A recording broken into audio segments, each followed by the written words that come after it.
Hello दोस्तों, कैसे हो आप लोग। YouTube प्लेटफॉर्म पे आप लोगों का स्वागत है। और आज अपन मैराथन क्लास का पार्ट 2 लेकर के आए हैं, जो अपने कुछ प्रश्न और अपन चर्चा करना चाहते हैं ताकि किसी भी प्रकार से हमें दिक्कत ना हो। बिल्कुल, निर्मला जुड़ चुके हैं। Good evening sir. पूरी एकेडमी हेलो। बिल्कुल, बहुत बढ़िया, आप लोग जुड़ चुके हो। विकास मीना जुड़ चुके हैं, हेलो जी। बिल्कुल, दातार सिंह गुड इवनिंग सर। बिल्कुल भाई, ज़्यादा से ज़्यादा जुड़ जाइए, क्लास को शेयर कर दीजिए ज़्यादा से ज़्यादा, क्योंकि आज इसमें अपन और करना चाहते हैं। हरीश जाट राम राम सर। बिल्कुल भाई, राम राम आपको भी। बहुत बढ़िया, ज़्यादा से ज़्यादा क्लास के साथ जुड़ जाइए, क्लास को शेयर कर दीजिए। तो देखिए, देखते हैं आज का अपना पहला क्वेश्चन। आप लोग जुड़ते रहिए, शेयर करते रहिए और लाइक करते रहिए। तो चलिए देखते हैं आज का पहला क्वेश्चन क्या है। तो पहला क्वेश्चन हमारे लिए आज का आ रहा है, जिसके बारे में हम लोग चर्चा करें। तो वो क्वेश्चन देख लो कौन सा है। ये कह रहा है कि भारत में शीतकालीन मानसून के प्रवाह की सामान्य दिशा, मतलब जो हमारे भारत में शीतकालीन जो मानसून होता है उसकी प्रवाह की सामान्य दिशा होती है, मतलब कौन सी दिशा होती है। क्या वो दक्षिण पश्चिम से उत्तर पूर्व की ओर होता है, या उत्तर से दक्षिण की ओर होता है, या उत्तर पूर्व से दक्षिण पश्चिम की ओर होता है, या पश्चिम से पूर्व की ओर होता है। बताइए भाई, देखते हैं। हेलो त्रिनु शर्मा लिख रहे हैं, हेलो सर। हाँ बिल्कुल भाई, आपको भी बहुत बढ़िया। आप लोग बताइए, इसका जवाब दीजिए फटाफट। देखते हैं इसका जवाब सबसे पहले किसका सही आता है। तो देखो, ध्यान रखना, इसका राइट आंसर क्या है, उत्तर पूर्व से दक्षिण पश्चिम की ओर। ये इसका राइट आंसर होगा। देखो, होता क्या है कि जब शीत ऋतु होती है तो सूर्य जो है वो दक्षिणी गोलार्ध में मकर रेखा पे होता है। आप यूं समझिए, मकर रेखा की तरफ जब सूर्य बढ़ता है तो स्वाभाविक सी बात है, हिंद महासागर में निम्न वायुदाब का क्षेत्र बनता है और भारत में एक उच्च वायुदाब का क्षेत्र बनता है। तो जो हवाओं की जो दिशा होती है वो उत्तर पूर्व से दक्षिण पश्चिम की ओर होती है। ठीक है, जयराम जी, बिल्कुल भाई, जयराम जी आपको, भारतीय जनता पार्टी। तो इसका राइट आंसर क्या होगा, उत्तर पूर्व से दक्षिण पश्चिम की ओर लौटता हुआ मानसून तमिलनाडु में वर्षा अधिक करता है। बहुत बढ़िया। अगला देखिए, एक बहुत ही शानदार सा प्रश्न आप लोगों के लिए आ गया है। बताइए, निम्नलिखित कथनों में से कौन सा एक भारत की प्राकृतिक वनस्पति के संबंध में सही नहीं है। मतलब इनमें से कौन सा ऐसा है जो प्राकृतिक वनस्पति से संबंधित सही नहीं है। देख लेते हैं कौन कौन सा क्या लिखा है। केसूरीना अधिकांशतः तमिलनाडु के तटीय क्षेत्रों के साथ साथ पाया जाता है। बिल्कुल पाया जाता है। साल जो है आर्द्र पतझड़ी वनों में पाया जाता है। साल आर्द्र पतझड़ी वनों में पाया जाता है। हरीश जाट एक आंसर दे रहे हैं। देवदार शंकुधारी जाति का एक पेड़ है। बिल्कुल, ये बात भी सही है। सोलास वन मुख्यतः हिमाचल के ऊपरी क्षेत्रों में पाए जाते हैं। भाई बात यहां पे थोड़ी सी जमी नहीं, क्योंकि सोलास वन जो है वो तो हमारे प्रायद्वीपीय पठारी प्रदेश में, खास करके तमिलनाडु में पालनी की पहाड़ियों में, पालनी की जो पहाड़ियां हैं वहां पे, भारतीय जनता पार्टी लिख रहे हैं डी, पालनी की पहाड़ियों में जो शीतोष्ण कटिबंधीय वन पाए जाते हैं उनको कहते हैं सोलास। तो ये आंसर गलत है। ठीक है, ध्यान रखना। बहुत बढ़िया, आप लोगों को जो है जवाब आया है, यहाँ पे डी लिखा है निर्मला ने। बहुत बढ़िया भाई, बहुत बढ़िया। रिया सिंह बी लिख रहे हैं, बी नहीं होगा। अगला देखो, बहुत ही एक शानदार सा प्रश्न आप लोगों के लिए आ रहा है। भारत में किस क्षेत्र में मृदा अपरदन की समस्या सर्वाधिक होगी। मतलब मृदा जो है ना, मृदा अपरदन, अपरदन का मतलब होता है मृदा का कटाव। भाई मृदा का जो कटाव है, ऊपरी संस्तर मृदा जो है वो कटाव ज्यादा कहाँ करेगी, तो ये आपको बताना है, मतलब कहाँ कटाव अधिक होगा, तो ये भी आपको बताना है। तो बताइए इसका सही आंसर क्या होगा? क्या शिलोंग का पठार होगा, या मैसूर होगा, या मालवा का पठार होगा, या शिवालिक पहाड़ियों के पाद क्षेत्र होंगे? भाई पाद क्षेत्र जिनको हम लोग गिरिपाद भी बोल देते हैं, क्या बोल देते हैं? गिरिपाद। ये जैसे ये पहाड़ी है और इसका ये वाला जो क्षेत्र है इसको हम लोग गिरपाद क्षेत्र या गिरिपाद क्षेत्र कह सकते हैं। तो बताइए इसका रिया सिंह डी लिख रहे हैं, रानी डी लिख रहे हैं। तो देखो इनका जो रानी और रिया सिंह ने जो जवाब दिया है, बिल्कुल भारतीय जनता पार्टी ने भी सही जवाब दिया है, और वो क्या है? वो डी आंसर है। बिल्कुल शिवालिक की पहाड़ियों के पाद क्षेत्रों में जो मृदा का जो कटाव है वो क्या होगा? अधिक होगा, क्योंकि पर्वतीय क्षेत्रों में वैसे भी मृदा जो है वहां से कट करके नीचे आती रहती है।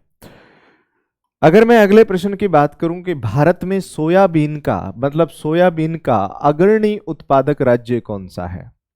मतलब भारत में सोयाबीन का अग्रणी उत्पादक राज्य कौन सा है? बिल्कुल दीपेंद्र सारन, राम राम सर, बिल्कुल राम राम भाई, आपको भी बिल्कुल बहुत बढ़िया। आप लोग जुड़िए फटाफट और क्लास को शेयर कीजिए, लाइक कीजिए ज़्यादा से ज़्यादा, ताकि ज़्यादा से ज़्यादा बच्चों को इससे लाभ हो सके।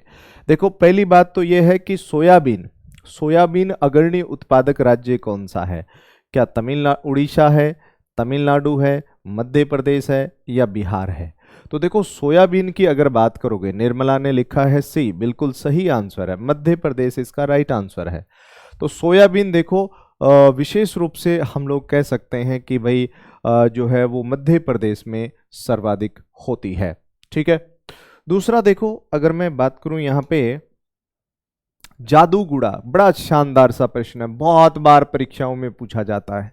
मतलब ये वो प्रश्न है जिसने आज तक किसी भी परीक्षा को नहीं छोड़ा है, ये कहीं ना कहीं आकर के बैठ ही जाता है। जादूगुड़ा प्रसिद्ध है मैग्नीज के लिए, लोहा अयस्क के लिए, सोने के लिए, या यूरेनियम के लिए? बताइए भाई, जवाब दीजिए फटाफट। देखते हैं, सबसे पहले हरीश जाट लिख रहे हैं बी। जवाब दीजिए भाई, इसका सबसे पहले जवाब देखते हैं सही कौन देता है। बी लिख रहे हैं हरीश जाट, लोहा अयस्क नहीं है भाई, बताइए, शाबाश, जवाब दीजिए फटाफट। देखते हैं, सबसे निर्मला ने लिखा ए नहीं होगा भाई, इसका राइट आंसर ए नहीं होगा। इसका जो राइट आंसर है वो होगा यूरेनियम। जादूगुड़ा की जो खाने हैं वो यूरेनियम के लिए प्रसिद्ध हैं। किसके लिए? यूरेनियम के लिए प्रसिद्ध हैं भाई, बहुत बढ़िया। ये कुलदीप खंडेलवाल लिख रहे हैं बी, हरीश जी डी लिख रहे हैं, भारतीय जनता पार्टी भी डी लिख रहे हैं, तो डी इसका राइट आंसर है। बहुत बढ़िया भाई, यूरेनियम की खाने, बहुत बढ़िया। अगला अगर मैं बात करूं आपसे, भारत के किस क्षेत्र में अधिकांशतः कोकिंग कोयला मिलता है? मतलब कोकिंग जो कोयला है वो अधिकांश क्षेत्र में मिलता है भारत में, बता सकते हो क्या कोकिंग जो कोयला है?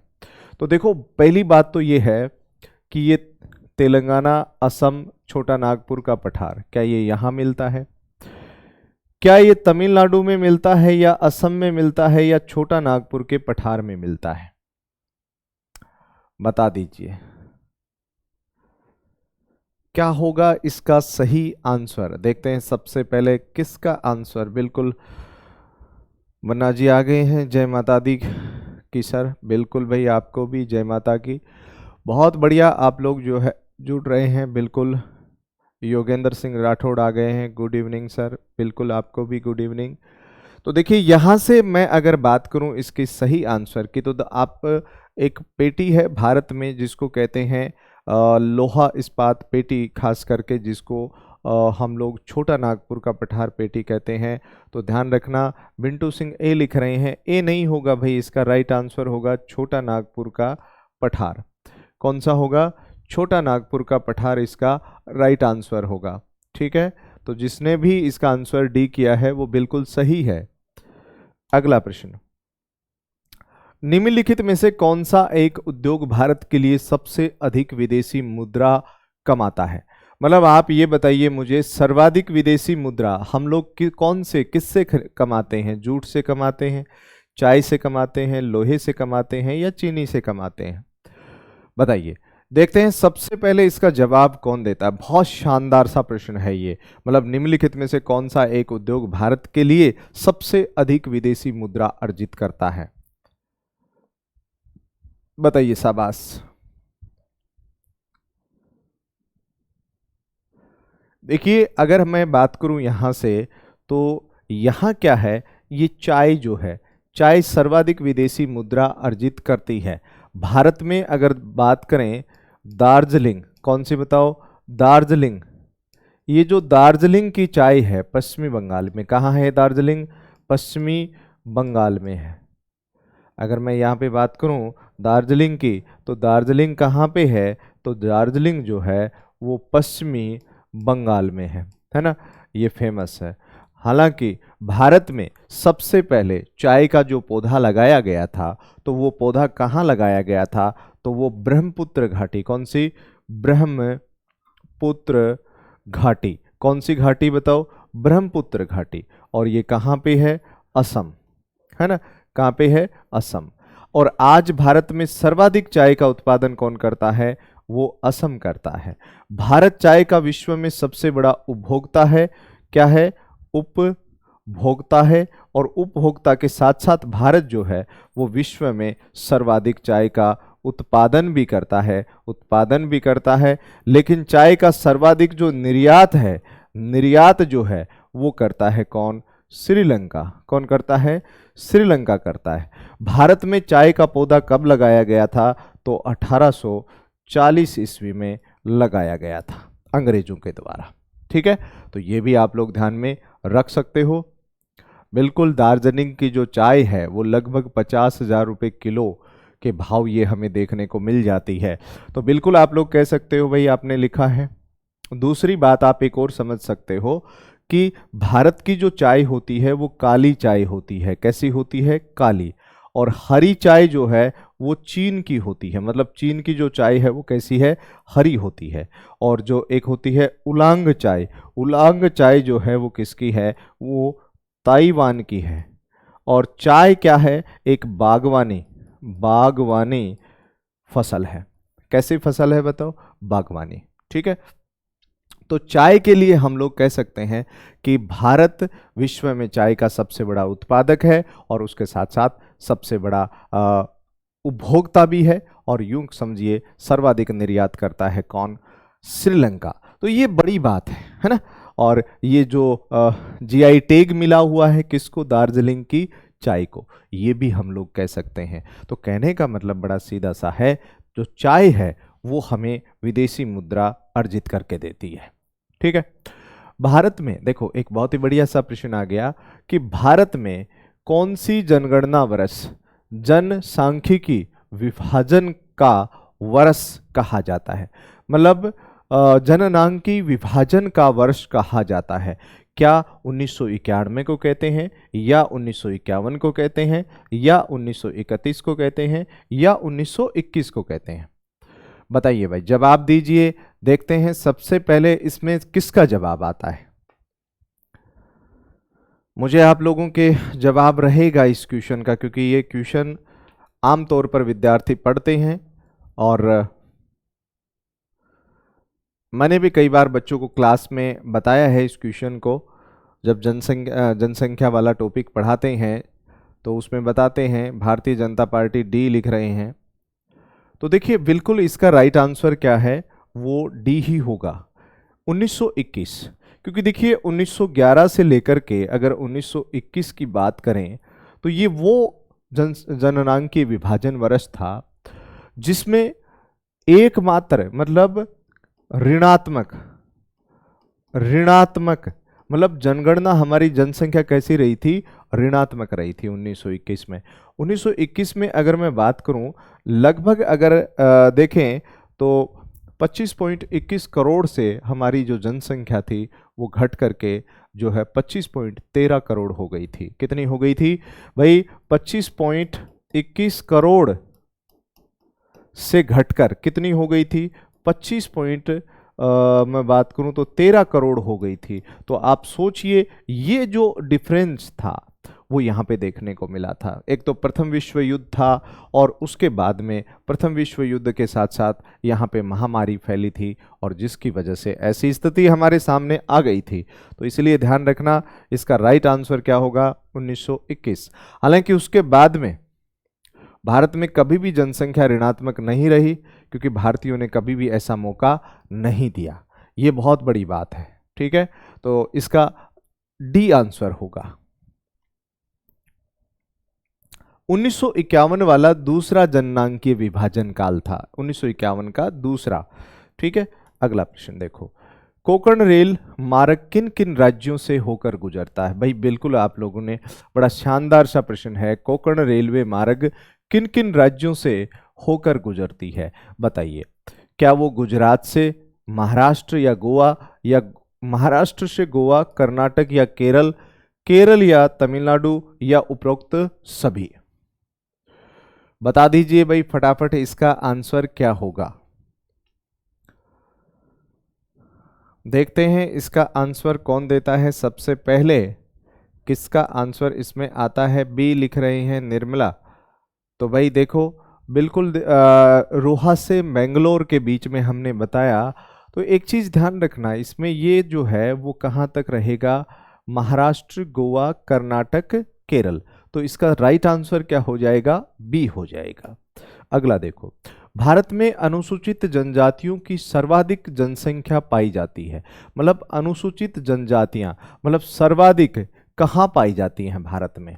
मतलब एसटी जो है वो भारत में कहाँ सर्वाधिक देखने को मिलती है? क्या वो असम में ज़्यादा है, उड़ीसा में ज़्यादा है, मध्य प्रदेश में ज़्यादा है, या उत्तर प्रदेश में ज़्यादा है? जवाब दीजिए भाई इसका फटाफट। मतलब एसटी जो है, जो अनुसूचित जनजातियां हैं, वो सर्वाधिक कहाँ पाई जाती हैं, इसका जवाब आपको देना है। तो देखते हैं इसका सबसे पहले जवाब किसका मिलता है हमें। तो इसका राइट आंसर जो है वो मध्य प्रदेश होगा। कौन सा होगा? मध्य प्रदेश इसका सही आंसर होगा। डी नहीं होगा भाई, मध्य प्रदेश होगा इसका सही आंसर। किस राज्य की सीमा पाकिस्तान से नहीं लगती है? मतलब इनमें से ऐसा कौन सा राज्य है जिसकी सीमा पाकिस्तान के साथ नहीं लगती है? तो देखो पाकिस्तान की सीमा गुजरात के साथ भी लगती है, राजस्थान के साथ भी लगती है। मतलब 1070 किलोमीटर ये किसके साथ लगती है? राजस्थान के साथ लगती है। तो ध्यान रखना, तो ये हरियाणा के साथ नहीं लगेगी भाई। पाकिस्तान की सीमा किसके साथ नहीं लगेगी? हरियाणा के साथ। अगला प्रश्न देखो, कार्डामम या इलायची की पहाड़ियां जिन राज्यों की सीमाओं पर स्थित है वह राज्य है। मतलब इलायची की पहाड़ियां भारत के दक्षिण में है, ये जान लो। ये क्या कर्नाटक और केरल के बीच में है, या उड़ीसा और झारखंड के बीच में है, केरल या तमिलनाडु के बीच में है, तेलंगाना या आंध्र प्रदेश के बीच में है? तो इसका जवाब कौन देगा भाई सबसे पहले? तो इसका जवाब होगा केरल व तमिलनाडु के बीच में। क्या होगा बताओ? केरल व तमिलनाडु के बीच में इसका राइट आंसर होगा। अमरकंटक के कौन सी नदी का उद्गम होता है? मतलब जो अमरकंटक की पहाड़ियां हैं मध्य प्रदेश में, वहां से कौन सी नदी का उद्गम होता है? क्या महानदी का होता है, दामोदर का होता है, गोदावरी का होता है, या ताप्ती का होता है? बताइए भाई। राहुल सिंह जोधा सी बी लिख रहे हैं। देखो इसमें सी दक्षिण में, तो देखो इसमें सही आंसर क्या होगा? नर्मदा नदी। तो अमरकंटक की पहाड़ियों से नर्मदा नदी भी निकलती है और एक नदी निकलती है सोन। कौन सी निकलती है? सोन नदी। तो नर्मदा और सोन नदी निकलती हैं अमरकंटक की पहाड़ियों से।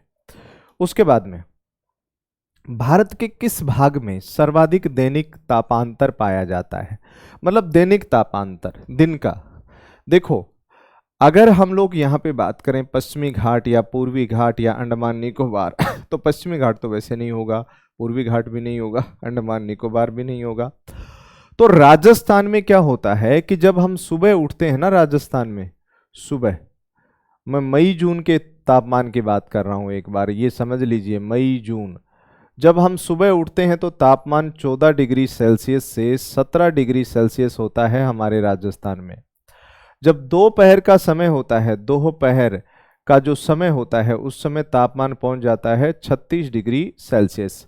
जब तीसरा पहर होता है, तीसरा ये जो तीसरा पैर है इसमें तापमान पहुंच जाता है 50 डिग्री सेल्सियस के करीब, या मैं यूं कहूं कि लगभग 49 डिग्री सेल्सियस तापमान इस समय पहुंच जाता है। कितना पहुंच जाता है? 49 डिग्री सेल्सियस पहुंच जाता है। तो इसका राइट आंसर क्या होगा? राजस्थान के मरुस्थलीय क्षेत्र में।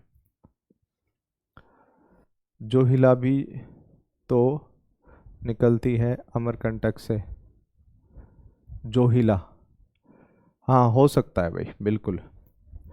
आगे देखिए, इसमें अगर मैं बात करूं अगले प्रश्न की, राष्ट्रीय दूर संवेदन अभिकरण NRSA के अनुसार निम्नलिखित में से किस राज्य के कुल क्षेत्रफल का सर्वाधिक प्रतिशत वन आच्छादित है? मतलब इनमें से ऐसा कौन सा राज्य है जिसका सर्वाधिक क्षेत्रफल जो है वो वनों से आच्छादित है?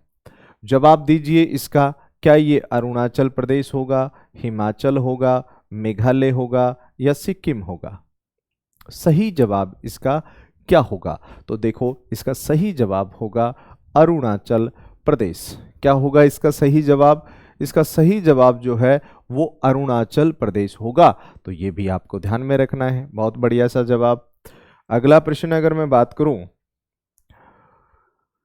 मृदा क्षरण को रोका जा सकता है। अरे भाई, मृदा के कटाव को, क्षरण को कैसे रोका जा सकता है? क्या अतिचारण से, मतलब पशु ज्यादा चराएंगे तो हो जाएगा क्या ऐसा, या गहन कृषि से, या वनोरोपण से, या कृत्रिम वर्षा से? तो देखो, वन, हर बीमारी की दवा क्या है? वन है। तो इसीलिए हमें हमारी पृथ्वी पर ज्यादा से ज्यादा क्या लगाने चाहिए? वन लगाने चाहिए। पायल राठौड़, हेलो सर, बिल्कुल बिल्कुल, बहुत बढ़िया भाई, बिल्कुल सी आंसर आ रहा है, वनारोपण। अरे वन तो वो चीज है भाई, मुर्दों में भी जान डाल दे। तो इसीलिए ज्यादा से ज्यादा हमें क्या लगाने चाहिए? पेड़ लगाने चाहिए। वो पेड़ बहुत काम है, वर्षा करवाएगा, मिट्टी के कटाव को रोकेगा, आपको ऑक्सीजन देगा। तो ये सब चीजें यहाँ पे आपको देखने को मिलेंगी। तो सी होगा इसका आंसर।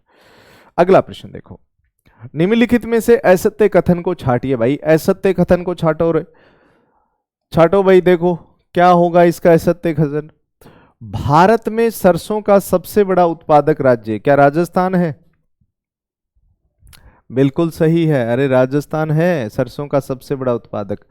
मक्का का सर्वाधिक उत्पादन 2019 में महाराष्ट्र में हुआ। ठीक है, हो गया। मध्य प्रदेश का दलहन उत्पादन में भारत में प्रथम स्थान है। दलहन मतलब दालों में, सही है। भारत में कपास का अधिकांश उत्पादन पूर्वी भाग में होता है। अब ये थोड़ा सा गड़बड़ है, क्योंकि वो तो पश्चिमी भाग में होता है। कहाँ पे? दक्षिण पश्चिमी भाग में। कौन से भाग में? दक्षिण पश्चिम, दक्षिणी पश्चिमी भाग में होता है ज्यादा। तो इसका यही आंसर गलत होगा। ठीक है, बिल्कुल बिल्कुल, आपसे ही पढ़ा है सर, बिल्कुल, बहुत बढ़िया भाई, एडवांस कोचिंग में। ठीक है, बहुत अच्छी बात है भाई, आप लोग पढ़ रहे हो, बिल्कुल बिल्कुल, बहुत बढ़िया।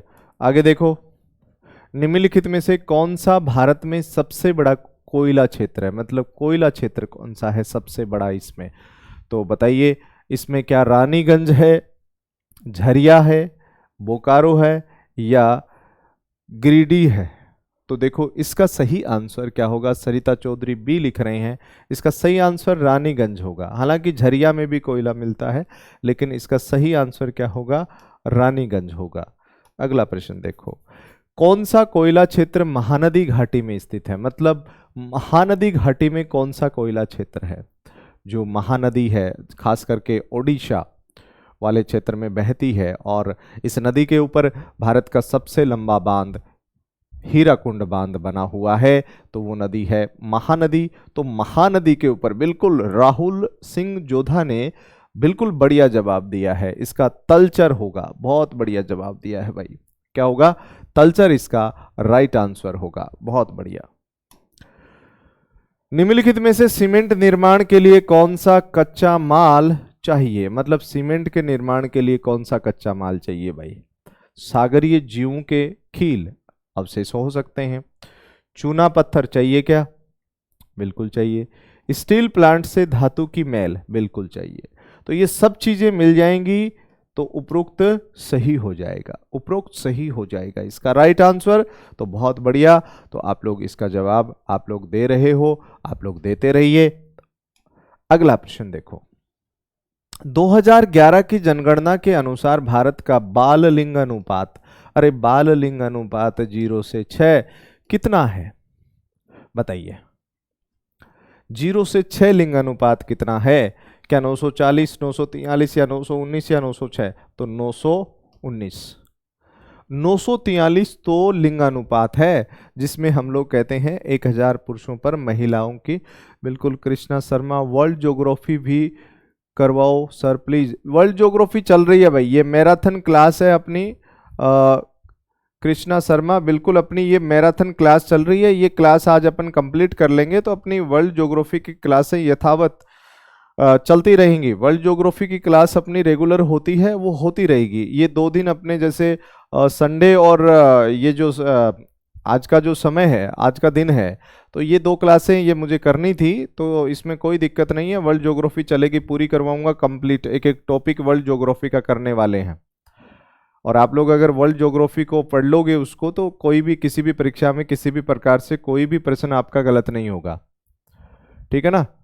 गुरुजी धोक, भारतीय जनता पार्टी, बिल्कुल भाई। आगे देखो, भारत का सबसे लंबा राष्ट्रीय जलमार्ग, मतलब राष्ट्रीय जलमार्ग पूछ रहा है। क्या राष्ट्रीय जलमार्ग 1, राष्ट्रीय जलमार्ग 3, या राष्ट्रीय जलमार्ग 5, या राष्ट्रीय जलमार्ग 6?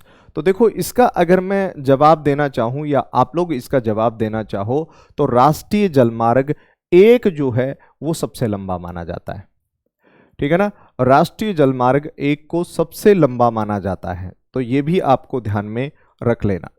उसके बाद में अगर मैं बात करूं, निम्नलिखित में से कौन सा एक ऑस्ट्रिक भाषा परिवार का भाषा क्षेत्र है? ऑस्ट्रिक भाषा परिवार का भाषा क्षेत्र है, तो पश्चिमी ये बंगाल है।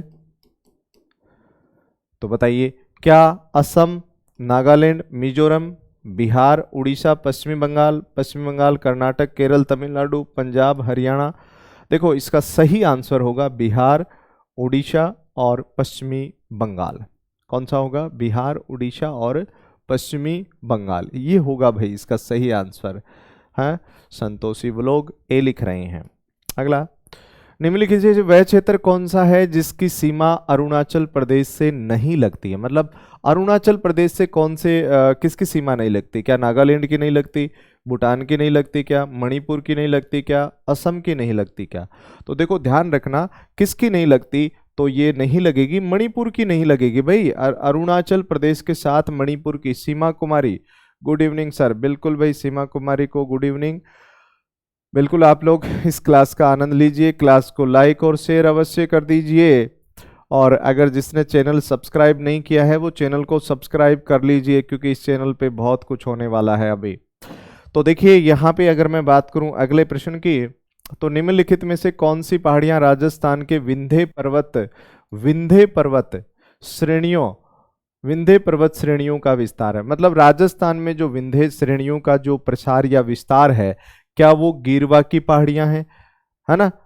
क्या वो डोसी पर्वत है, या मुकंदरा हिल्स की पहाड़ियां हैं, या मांडव खारिया की पहाड़ियां हैं? तो ध्यान रखना, ये मुकंदरा की पहाड़ियां जो है ना, जिनको हम लोग कहते हैं मुकंदरा हिल्स की पहाड़ियां, ये विंध्यन पर्वत श्रेणी का विस्तारित रूप माना जाता है। किसका बताओ? विंध्यन पर्वत श्रेणी का विस्तारित रूप माना जाता है। तो ये भी आप लोग ध्यान में रख सकते हैं।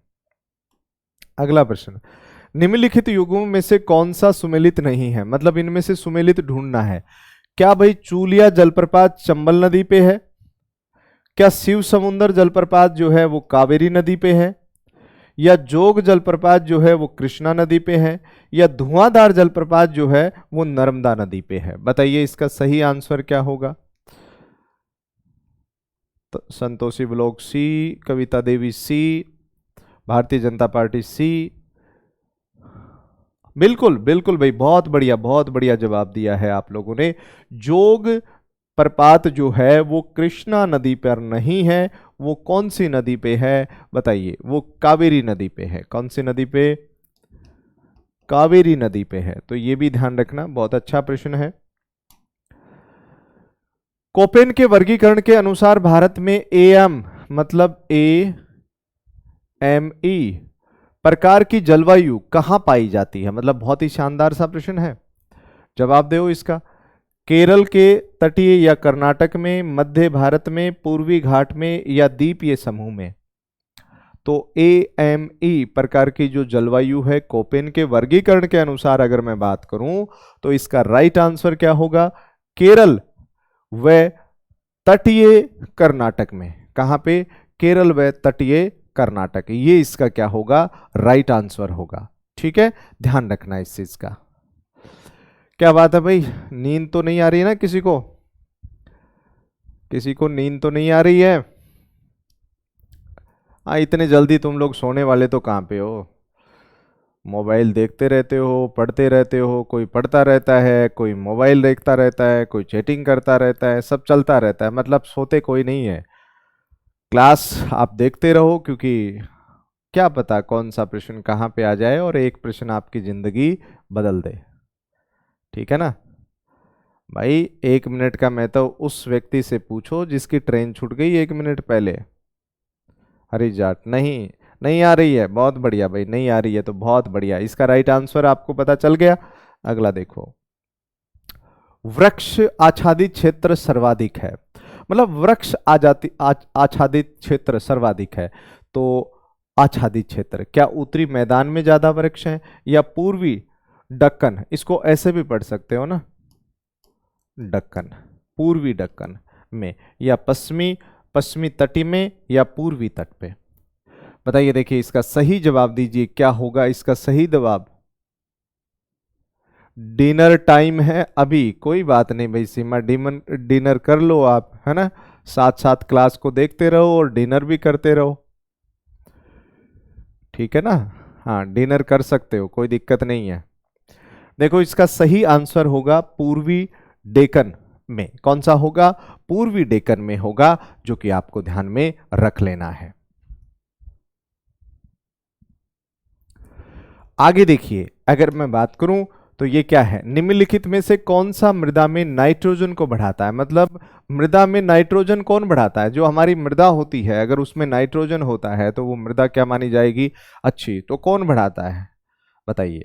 कविता देवी लिख रही हैं सी, संतोषी ब्लॉग से भी आ रहा है सी। तो देखो इसमें क्या है, जंतुओं द्वारा यूरिया का उत्सर्जन, बिल्कुल सही बात है, और वनस्पति की मृत्यु भाई, तो दोनों सही होंगे, तो आंसर होगा सी, बिल्कुल सही आंसर आया है। कौन सा राज्य सर्वाधिक रेशम पैदा करने वाला राज्य है? भाई भारत में सर्वाधिक जो रेशम पैदा करने वाला जो राज्य है वो कौन सा है? क्या जम्मू कश्मीर है, बिहार है, झारखंड है या कर्नाटक? देखो भारत में सर्वाधिक रेशम उत्पादन करता है कौन? कर्नाटक। ठीक है, कौन करता है? कर्नाटक करता है। तो ये एक बहुत बड़ी विशेष बात आपको यहां पे देखने को मिलेगी, तो इसका सही आंसर होगा डी, कर्नाटक।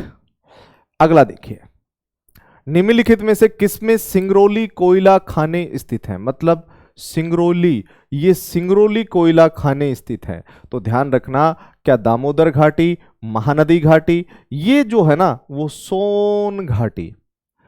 कौन सा घाटी बताओ? सोन घाटी, बिल्कुल यहां पे सही जवाब आया है हरीश जाट का, और निर्मला ने लिखा है बिल्कुल सही डी, बहुत बढ़िया डी, भारतीय जनता पार्टी भी डी। अरे भाई कहाँ गए बाकी स्टूडेंट? आ जाओ फटाफट क्लास का आनंद लो,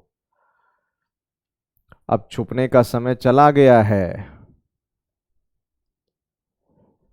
अब नरेश राजपूत, बहुत बढ़िया भाई, बहुत बढ़िया, आप लोग जुड़ो फटाफट, क्लास को लाइक और शेयर अवश्य कर दिया करो, और उसके साथ साथ जो है चैनल को अगर किसी ने सब्सक्राइब नहीं किया है वो भी कर लिया करो भाई।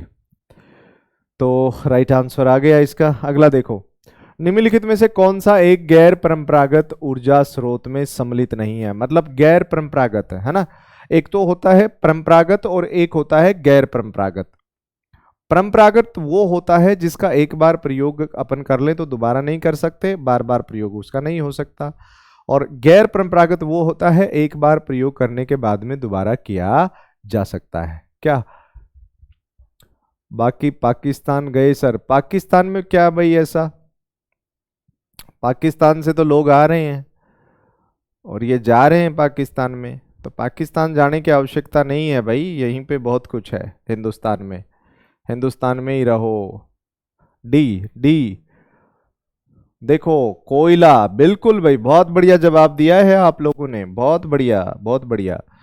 निम्नलिखित में से किस शहर को दक्षिणी भारत का मैनचेस्टर कहते हैं? भाई ये जवाब दे दोगे आप लोग, सबसे पहले बताइए दक्षिणी भारत का मैनचेस्टर किसको कहते हैं? दक्षिणी भारत का मैनचेस्टर कहते हैं कोयम्बटूर को।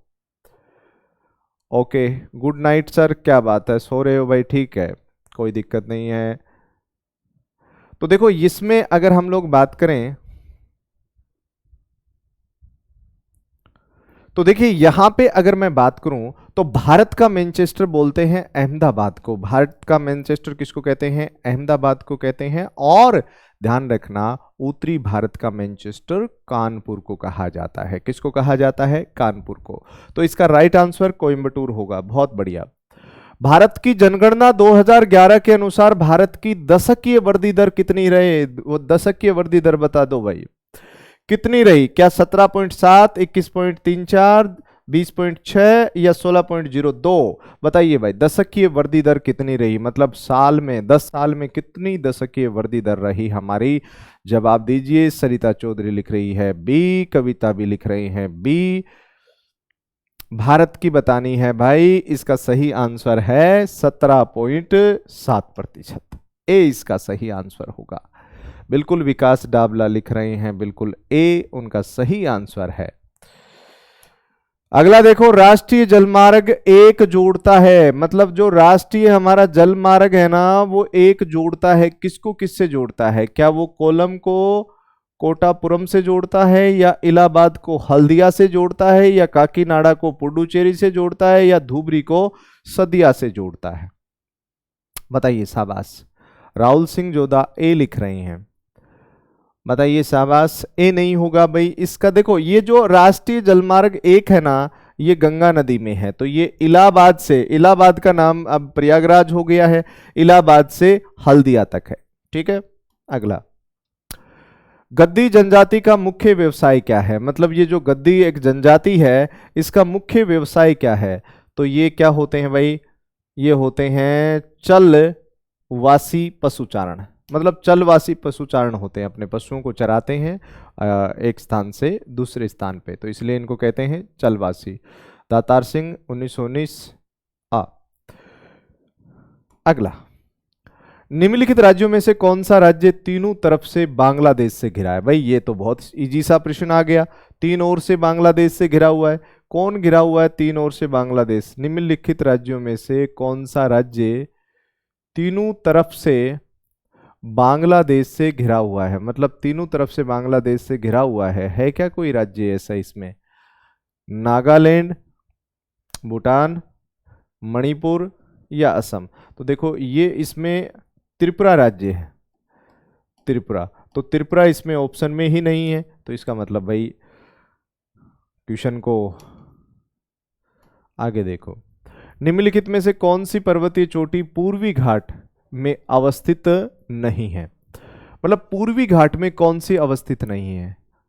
रानी, बहुत ही अच्छी क्लास है रोजाना सर, इसी प्रकार से क्लास लिया करो, एक लंबी क्लास होने पर हमें भी कंटेंट कुछ ज़्यादा ही मिलता है, जिससे हमारी पढ़ाई में चार चांद लग जाते हैं। बिल्कुल लग जाएंगे भाई, आप लोग लगे रहो, हम हमारी तरफ से पूरी कोशिश करेंगे आप लोगों के लिए। तो देखो इसमें क्या होगा, क्या महेंद्रगिरी, महेंद्रगिरी तो पूर्वी घाट पे है, और क्या सिकरा मटा ये है, क्या मादुगुला कोंडा ये भी पूर्वी घाट की हैं, तो धूपगढ़ी है भाई, Dhupgarhi, Dhupgarhi. Very nice class, बिल्कुल भाई आप लोग अगर देख रहे हो तो ये क्लास क्या है, वेरी नाइस है बिल्कुल। तो देखो इसमें सही आंसर क्या है, धूपगढ़ी। देखो धूपगढ़ी जो है ना वो सतपुड़ा श्रेणी की, कौन सी श्रेणी की? सतपुड़ा श्रेणी की सबसे ऊंची चोटी मानी जाती है धूपगढ़ी, ठीक है।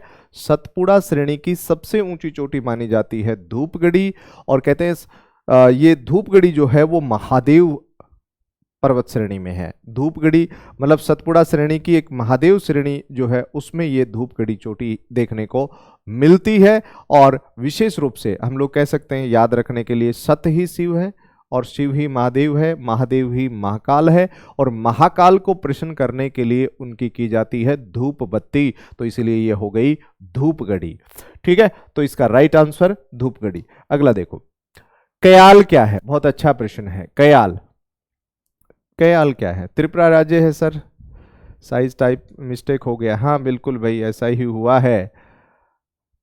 दातार सिंह मणिपुर लिख रहे हैं। मणिपुर त्रिपुरा को कैसे होगा? पश्चिमी बंगाल नहीं होगा, है ना।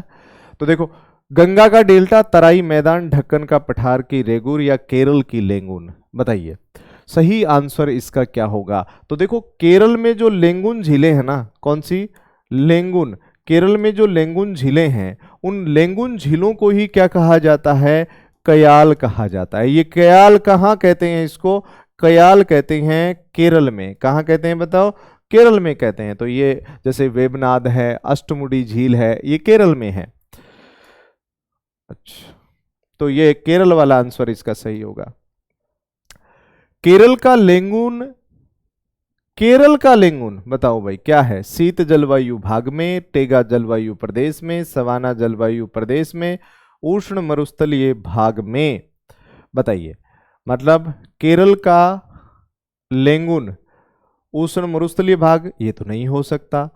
टेगा नहीं हो सकता, ये भी नहीं हो सकता। तो सवाना जलवायु प्रदेश ये होगा इसका राइट आंसर। बिल्कुल बिल्कुल, मध्य प्रदेश में, बिल्कुल धूपगढ़ी मध्य प्रदेश में ही है भाई। धूपगढ़ी मानी कुमारी जो है कह रही है कि धूपगढ़ी मध्य प्रदेश में है। बिल्कुल मध्य प्रदेश में है, महादेव श्रेणी में है ना, जो कि सतपुड़ा श्रेणी का ही भाग है। आमिर खान जो है वो ए लिख रहे हैं, सी लिख रहे हैं, बिल्कुल सही आंसर है। अगला देखो, एक बहुत ही अच्छा सा प्रश्न, दुधवा राष्ट्रीय उद्यान कौन से राज्य में, ये बताना है भाई। दुधवा राष्ट्रीय उद्यान कौन से राज्य में स्थित है? दुधवा क्या मध्य प्रदेश में है, या उत्तर प्रदेश में है, या तमिलनाडु में है, या ओडिशा में है? बताइए भाई, इसका जवाब दीजिए। देखते हैं सबसे पहले किसका जवाब आता है। बताइए, शाबाश, बहुत बढ़िया, बहुत बढ़िया भाई आप लोग। देखिए यहां पे अगर मैं आपसे बात करूं तो यहाँ पे एक बड़ी सीधी सी बात हमारे सामने आ जाती है। दुधवा जो राष्ट्रीय उद्यान है वो उत्तर प्रदेश में है। कहाँ पे है बताओ? दुधवा जो राष्ट्रीय उद्यान है वो कहाँ पे है? वो जरूर उत्तर प्रदेश में है, ध्यान रखना। तो देखिए बिल्कुल, ये जो कक्षा आपकी है, ये मैराथन जो कक्षा है, मतलब मैंने यहाँ पे ये पूरी कोशिश की है कि इसमें आपके सभी क्वेश्चन ये कवर कर ले। ज्योग्राफी के जितने भी जो क्वेश्चन आए वो कवर हो जाएं इससे, ये हमने पूरी कोशिश की है। और उसके बाद में अगला प्रश्न अगर मैं बात करूं तो यहाँ पे देखिए, अम्लीय मृदा को कृषि योग्य बनाने के लिए किसका उपयोग किया जाता है? मतलब अगर अम्लीय मृदा है तो अम्लीय मृदा कौन सी होती है? जिस मृदा का पीएच मान क्या होता है? पीएच मान क्या होता है? 6 से कम होता है। 6 से कम होगा तो वो मृदा क्या होगी? अम्लीय मृदा होगी, है ना। तो देखो, जिप्सम का उपयोग किया जाता है क्षारीय मृदा को उपजाऊ बनाने के लिए। जिप्सम का उपयोग किसमें करते हैं? क्षारीय मृदा को उपजाऊ बनाने के लिए करते हैं, यूरिया का भी करते हैं। तो ये जो चूना लाइम स्टोन है ना, यहाँ पे चूना, इसका उपयोग करते हैं। मतलब अम्लीय मृदा में अगर चूना लाइम स्टोन का उपयोग किया जाए तो वो बहुत अच्छी रहती है। जिप्सम क्षारीय में होगा, है ना। जिप्सम देखो, जो क्षारीय है ना, क्षारीय जो मृदा होती है, कौन सी मृदा? क्षारीय मृदा। तो उसमें आप लोग प्रयोग कर सकते हो किसका? जिप्सम का। ये ध्यान रखना, आप उसमें जिप्सम का प्रयोग कर सकते हो, ठीक है ना। आप उसमें किसका प्रयोग कर सकते हो? जिप्सम का प्रयोग कर सकते हो। तो ये बहुत बड़ी बात है। तो उसके बाद में अगर मैं आपसे बात करूं तो देखिए, प्रायद्वीपीय भारत की कौन सी पहाड़ी कॉफी के लिए, कॉफी है भाई, ये कॉफी नहीं है रे, कॉफी मतलब कॉफी, है ना, बिल्कुल कॉफी। कौन बताओ? कॉफी। तो ये कॉफी है। तो आप बताइए के लिए प्रसिद्ध है, मतलब प्रायद्वीप भारत की कौन सी पहाड़ी कॉफी के लिए प्रसिद्ध है? क्या पालनी की पहाड़ियां हैं, क्या नीलगिरी की पहाड़ियां हैं, क्या अन्नामलाई की पहाड़ियां हैं, या सेवराय की पहाड़ियां हैं, मतलब कॉफी के लिए।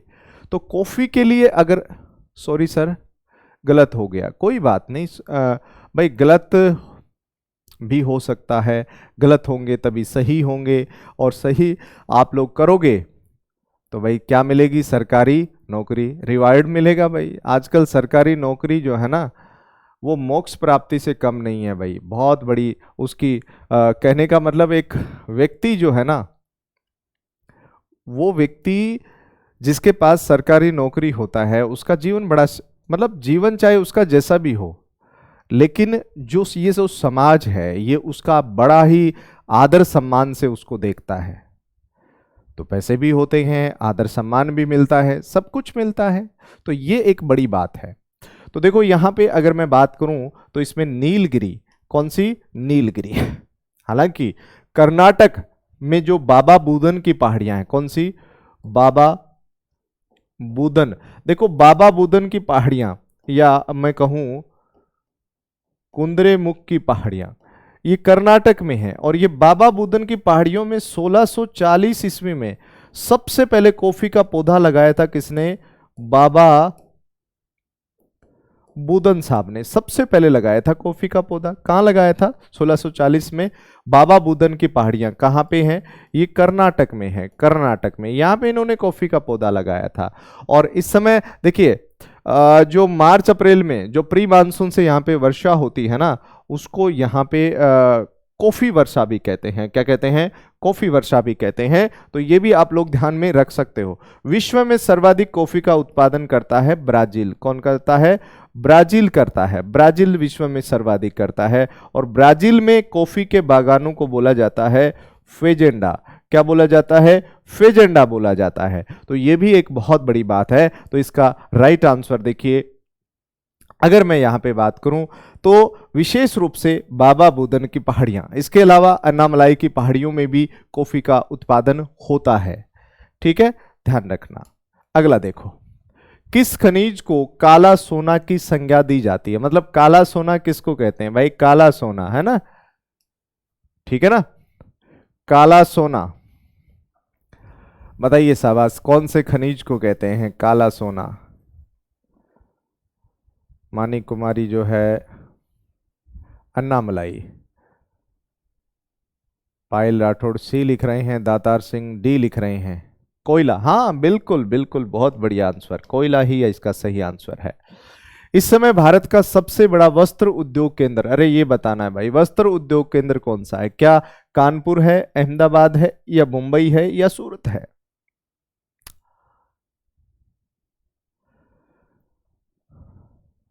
बिल्कुल बिल्कुल, बहुत बढ़िया भाई, आप लोग जवाब देते रहिए, क्योंकि आप लोग जवाब देते रहोगे, आप जुड़ते रहोगे तो ये क्लासें ऐसे ही चलती रहेंगी। बढ़िया, जवाब क्या आ रहा है, मिली जुली प्रतिक्रिया आ रही है। संतोषी सी लिख रहे हैं, कुमार सरवण सी लिख रहे हैं, मुंबई, क्या बात है। मदन पाल सी लिख रहे हैं, कविता ए लिख रहे हैं, बिल्कुल कुमार सरवन ने यहाँ पे बिल्कुल सही आंसर दिया है सी। तो उनका ये जो आंसर है वो मुंबई होगा। देखो मुंबई को भारत की क्या कहते हैं, वस्त्र नगरी, वस्त्र नगरी कहते हैं, मतलब कॉटन सिटी कहते हैं। तो इस समय मुंबई फेमस हो रहा है, जबकि भारत का मैनचेस्टर किसको कहते हैं, अहमदाबाद को। भारत का मैनचेस्टर, भाई भारत का मैनचेस्टर किसको कहते हैं, तो ध्यान रखना वो अहमदाबाद को कहा जाता है। और कानपुर को उत्तरी भारत का मैनचेस्टर, उत्तरी भारत का मैनचेस्टर, मैनचेस्टर कहा जाता है। उत्तरी भारत का मैनचेस्टर किसको कहा जाता है, तो कानपुर को कहा जाता है। तो बिल्कुल ये इसका जो है वो राइट आंसर होगा, कॉटन सिटी, बिल्कुल कॉटन सिटी कहते हैं मुंबई को, है ना।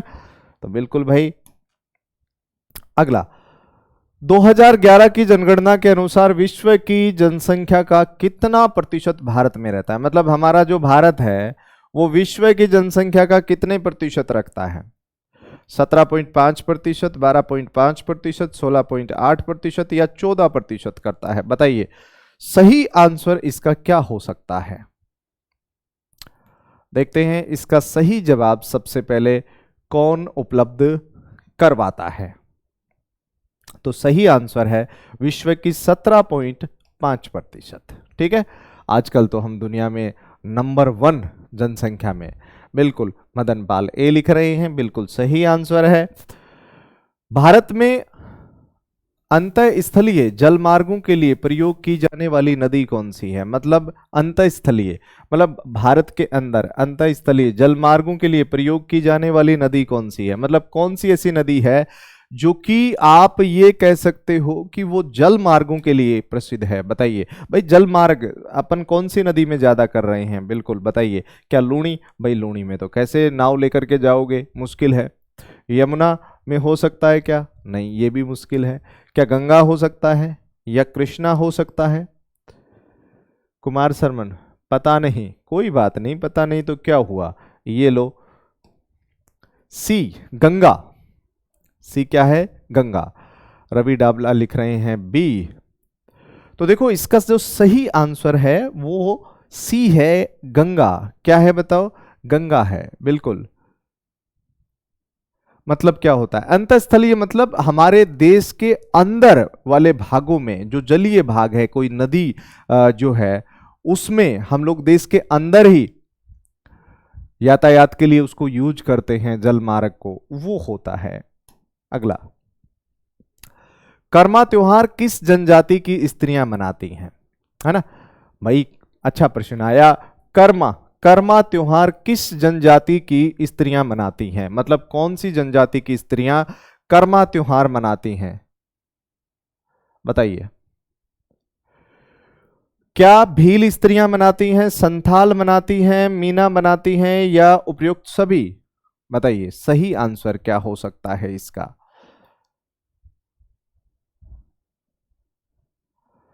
देखिए बिल्कुल, यहां पे अगर मैं बात करूं आपसे तो ये संथाल होगा। संथाल स्त्रियां जो हैं वो कर्मा त्योहार मनाती हैं। कौन सा मनाती हैं? कर्मा त्योहार मनाती हैं। कौन सी स्त्रियां? जो कि संथाल स्त्रियां मनाती हैं। याद रखना, बहुत ही शानदार। अगला देखो, भारतीय मानक देशांतर भारत के कितने राज्यों से गुजरती है? भारतीय मानक देशांतर कितने राज्यों से गुजरती है? बताइए कितने राज्यों से गुजरेगी? बताइए।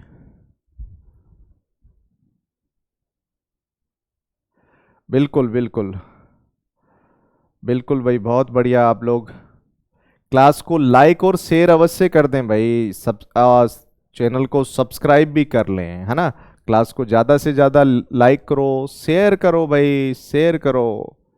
संथाल हो सकता है, संथाल ही है इसका, हो क्या सकता है। तो भारतीय मानक देशांतर जो है जिसको आईएसटी कह सकते हो, वो 5 राज्यों से गुजरती है। भाई कौन से हैं 5 राज्य? देखो यहाँ पे सबसे पहले कौन है? उत्तर प्रदेश। फिर कौन है? मध्य प्रदेश। फिर कौन है? छत्तीसगढ़। छत्तीसगढ़, है ना। और फिर कौन है? फिर आ जाएगा आपका ओडिशा। फिर कौन है? फिर कहना इसमें आ जाएगा आंध्र प्रदेश, है ना। और ये 82.5 डिग्री पूर्वी देशांतर रेखा को कहते हैं। 82.5 डिग्री पूर्वी देशांतर जो भारत का मानक समय निर्धारित करती है ना। और ये कहाँ से खींची गई है? नैनी, नैनी या मिर्जापुर, प्रयागराज, प्रयागराज उत्तर प्रदेश। ठीक है, तो ये ध्यान रखना है। तो 5 राज्यों से, है ना। अगला देखो, देखो उसके बाद में अगला प्रश्न आया, कुल्लू घाटी जिन पर्वत श्रेणियों के बीच स्थित वह है। मतलब बहुत शानदार सा प्रश्न आया है आप लोगों के लिए, बड़ा जबरदस्त प्रश्न है। कुल्लू घाटी जिन पर्वत श्रेणियों के बीच स्थित है, भाई बहुत गजब का प्रश्न है ये। क्या धौलाधर तथा पीर पंजाल, क्या लद्दाख, जास्कर, लघु हिमालय या शिवालिक हिमालय, महाभारत या नागा टिब्बा? बताइए, शाबाश, बड़ा जबरदस्त प्रश्न है ये। और मैं देखना चाहता हूं कि कौन सा विद्यार्थी इस प्रश्न का सबसे पहले जवाब देता है।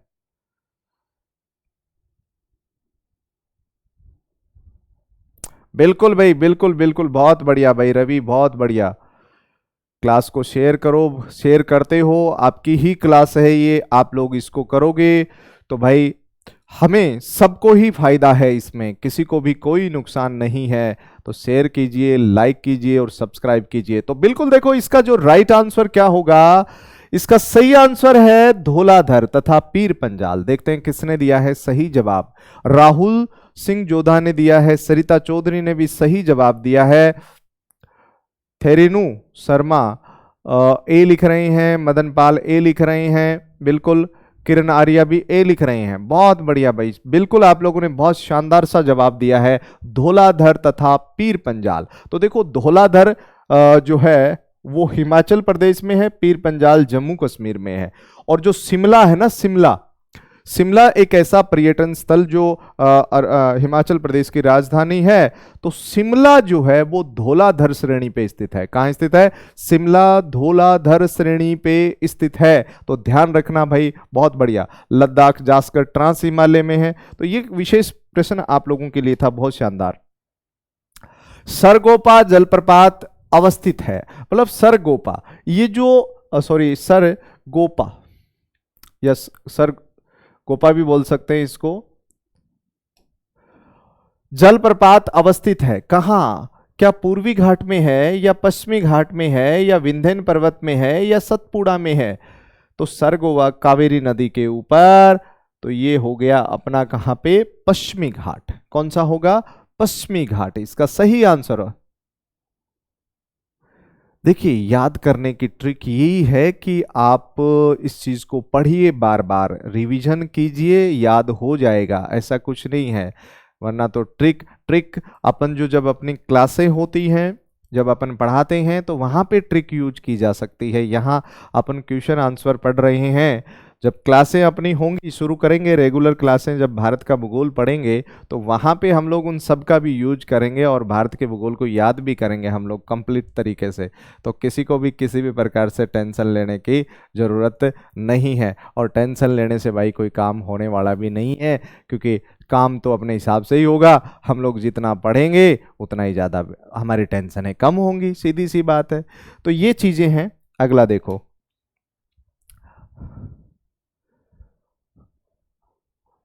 Vladimir Vladimir Vladimir Vladimir Koppen, या सीधा ही कोपेन पढ़ सकते हो। कोपेन द्वारा भारत के जलवायु प्रदेशों के विभाजन का आधार क्या था? मतलब उन्होंने जो अपनी जो जलवायु का विभाजन किया था, उसका विभाजन करने का आधार क्या था? तो बताइए। तो देखो आधार था वार्षिक तथा मासिक औसत तापमान, ये था कोपेन का आधार, विशेष आपके लिए। तो चलिए भाई, बहुत अच्छी बात है। अगला प्रश्न देखिए, विश्व का एकमात्र तैरता हुआ राष्ट्रीय उद्यान कैम्बुल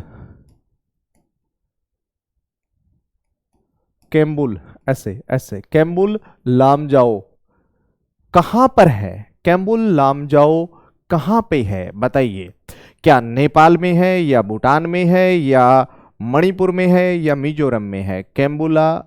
कैम्बुल लामजो। देखो ध्यान रखना, ये तैरता हुआ पार्क है। कैसा पार्क है? तैरता हुआ। तो ये तैरता हुआ पार्क कहां पे है भाई? मणिपुर में है ना। कहां पे है? मणिपुर में है। बहुत बढ़िया भाई। कौन सी मृदा की महीन कण होने के कारण जल धारण क्षमता सर्वाधिक होने से सिंचाई की कम आवश्यकता होती है? भाई उसके कण महीन होते हैं, छोटे कण होते हैं, तो उसमें सिंचाई की ज्यादा आवश्यकता नहीं रहती है। जवाब दीजिए भाई।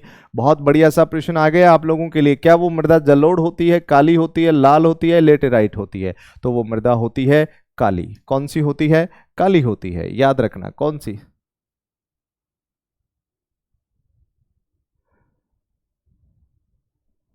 सर ये तनाव लेते हैं। अरे भाई तनाव लेने की जरूरत क्या है? किस चीज के लिए? तनाव लेने से ही अगर सरकारी नौकरी मिल जाए तो सब तनाव लेके बैठ जाओ, फिर पढ़ने की जरूरत ही नहीं है। फिर तो अपन तनाव लेके सब बैठ जाते हैं, क्या क्या पता सबको नौकरी मिल जाए। तो तनाव लेने की आवश्यकता नहीं है, पढ़ो आराम से, जितनी आप में कैपेसिटी है। देखो क्योंकि जो भगवान ने हमें ये जो दिया है ना दिमाग, ये दिया है, आप इस दिमाग का अच्छी तरीके से यूज कीजिए। अगर आप इस दिमाग का यूज नहीं कर रहे हो और आप कह रहे हो कि देखो भगवान जी, मैं आपने जो मुझे जो दिमाग दिया है ना, मैं उसका बिल्कुल भी प्रयोग नहीं कर रहा हूं, ना ही मैं उसको खर्च कर रहा हूं, है ना, तो भाई ये ऐसा कुछ भी नहीं है। आप जितना इसको खर्च करोगे उतना ही ज्यादा ये आपके काम आएगा, आपका अनुभव बढ़ाएगा और आप बहुत अच्छे तरीके से जो लक्ष्य तक पहुंचना चाहते हो वो लक्ष्य मिल भी जाएगा। ऐसा कुछ नहीं है कि नहीं मिलता है, लक्ष्य मिल जाता है, लक्ष्य मिल जाता है भाई। लक्ष्य मिलने की चाह भी तो होनी चाहिए ना। और कहते हैं जहां चाह होती है तो वहां राह तो होती ही होती है। बिल्कुल, तो इसका सही आंसर काली होगी। भारत में कॉफी कहवा का सबसे बड़ा उत्पादक राज्य कौन सा है? मतलब कौन सा राज्य में कॉफी और कहवा का उत्पादक सबसे बड़ा राज्य कौन सा है? तो भारत में कॉफी सर्वाधिक कर्नाटक में होती है। मध्य प्रदेश का मलाज खंड, बहुत शानदार प्रश्न है, मध्य प्रदेश का मलाज खंड बताइए कौन से खनिज के लिए प्रसिद्ध है? मध्य प्रदेश का मलाज खंड कौन से खनिज के लिए प्रसिद्ध है? बताइए भाई, बहुत शानदार। तांबे के लिए, मैग्नीज के लिए, लोहा अयस्क के लिए, टंगस्टन के लिए? बताइए, बड़ा जबरदस्त प्रश्न है ये। देखते हैं भाई इस प्रश्न का सबसे पहले जवाब कौन देता है। सीमा कुमारी बी लिख रहे हैं, निर्मला बी लिख रहे हैं और संतोषी सी लिख रहे हैं। थेरेनु शर्मा बी लिख रहे हैं। तो भाई ये नहीं होगा आंसर। मध्य प्रदेश का मलाजखंड जो है वो तांबे के लिए है। किसके लिए? तांबे के लिए। जैसे राजस्थान में खेतड़ी सिंघाना, राजस्थान का खेतड़ी सिंघाना जो है वो तांबा उत्पादन के लिए प्रसिद्ध है। भारत में सर्वाधिक तांबे का उत्पादन मध्य प्रदेश करता है। खेतड़ी सिंघाना और मलाजखंड मध्य प्रदेश में हिंदुस्तान कॉपर लिमिटेड का संयंत्र लगा हुआ है। ये भी एक बहुत बड़ी बात है, ठीक है ना। और आजकल भाई राजस्थान में थोड़े जिले फेरबदल हो रहे हैं, तो खेतड़ी चला गया है किसमें? नीम का थाना में। झुंझुनू वालों के पास से चला गया भाई। कहाँ चला गया? नीम का थाना में चला गया। तो ये भी एक विशेष बात आपको देखने को मिलेगी। तांबा होगा रे, तांबा। दातार सिंह तांबा होगा। नेपानगर जिस उद्योग के लिए प्रसिद्ध है, अरे भाई नेपानगर बता दो रे। नेपानगर उद्योग के लिए प्रसिद्ध है। कौन से उद्योग के लिए प्रसिद्ध है नेपानगर? तो नेपानगर क्या उर्वरक उद्योग के लिए? सीमेंट या क्या लिख दिया? सीमेंट मान लो भाई इसको, हथकंगा या अखबारी कागज। नेपानगर बताइए। शाबाश भाई। देखते हैं सबसे पहले किसका जवाब हमारे पास आता है फटाक से। तो इसका सही आंसर होगा अखबारी कागज, नेपानगर अखबारी कागज। सर राजस्थान का जीके भी लाइए। बिल्कुल लाएंगे भाई, राजस्थान का भी आएगा, भारत का भी चल रहा है और विश्व का भी चल रहा है। तो भाई सब कुछ आने वाला है, टेंशन लेने की जरूरत नहीं है। तुम लोग तो मस्त रहो और मस्त होकर के पढ़ाई करो। जितनी पढ़ सकते हो उतनी पढ़ाई करो। आज राजस्थान में तो आज आचार संहिता लग गई है, चुनाव की घोषणा हो गई है, भारत के 5 राज्यों में डेटें जारी कर दी गई हैं। तो कहने का मतलब बड़ा सीधा सा है भाई, अखबारी कागज। उसके बाद में 2011 की जनगणना के अनुसार भारत की औसत वार्षिक वृद्धि दर, बड़ा शानदार सा प्रश्न है, बहुत ही जबरदस्त प्रश्न है। मतलब 2011 की जनगणना के अनुसार भारत की औसत वार्षिक वृद्धि दर, औसत वार्षिक वृद्धि दर मतलब एक साल की औसत वार्षिक वृद्धि दर। देखते हैं इसको सबसे पहले कौन सही आंसर देता है भाई। इसका जवाब सबसे पहले कौन देगा? 1.88, 1.64, 2.14% और 1.96%। बताइए भाई इसका सही जवाब दीजिए। देखते हैं सबसे पहले किसका सही जवाब आता है। कविता देवी ने लिखा है डी। बताइए, शाबाश, सही जवाब दीजिए भाई। इसका बहुत शानदार सा प्रश्न आप लोगों के लिए आया है। ये वार्षिक मतलब एक साल वाली रहे, एक साल की बता दो कितनी होगी। हरीश जाट सी लिख रहे हैं, दातार सिंह बी लिख रहे हैं। अरे भाई दातार सिंह ने तो बिल्कुल सही जवाब दे दिया है। दातार सिंह ने बिल्कुल सही जवाब दिया है। 1.64 ये रही है। बिल्कुल बिल्कुल, बहुत बढ़िया भाई।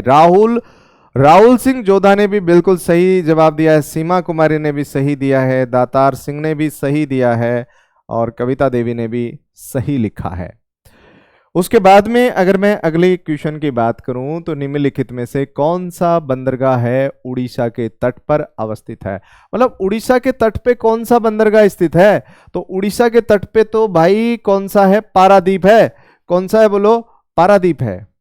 उड़ीसा के तट पे जो बंदरगाह है वो कौन सा है, पारादीप है। कौन सा बताओ, पारादीप। तो ये भी कह सकते हैं भाई।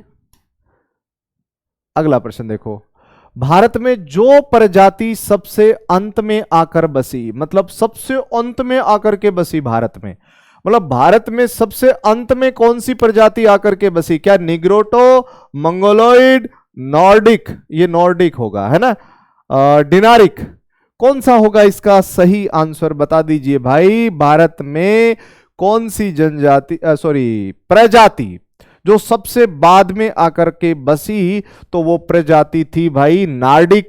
कौन सी बोलो, नार्डिक। बहुत बढ़िया भाई, बहुत बढ़िया, आप लोग जवाब दे रहे हो, इसी तरीके से देते रहिए। अगला देखिए, भारत में अंतःस्थलीय जलमार्ग के लिए प्रयोग की जाने वाली नदी कौन सी है। क्या दे दिया ये, भारत में अंतःस्थलीय जलमार्ग के लिए प्रयोग की जाने वाली नदी कौन सी है। ये तो आंसर, ये गलती लिख दिया भाई प्रश्न यहां पे, ये नहीं होगा है ना, ठीक है।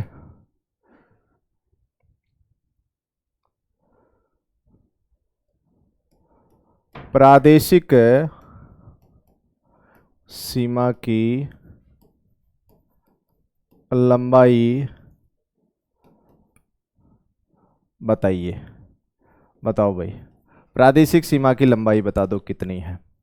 तो ये कितनी होगी, 21.9 किलोमीटर, ठीक है, ध्यान रखना। तो इसको बिल्कुल देखो यहां पे है ना, मतलब जो देखिए जो जैसे हमारा भारत है इस तरीके से है ना, तो यहां हम लोग कह सकते हैं कि जैसे दो देश होते हैं तो उन दो देशों के बीच में 3 लेयर देखने को मिलती हैं। तो ये जो पहले वाली है इसका नाम होता है प्रादेशिक सीमा। कौन सी, प्रादेशिक सीमा।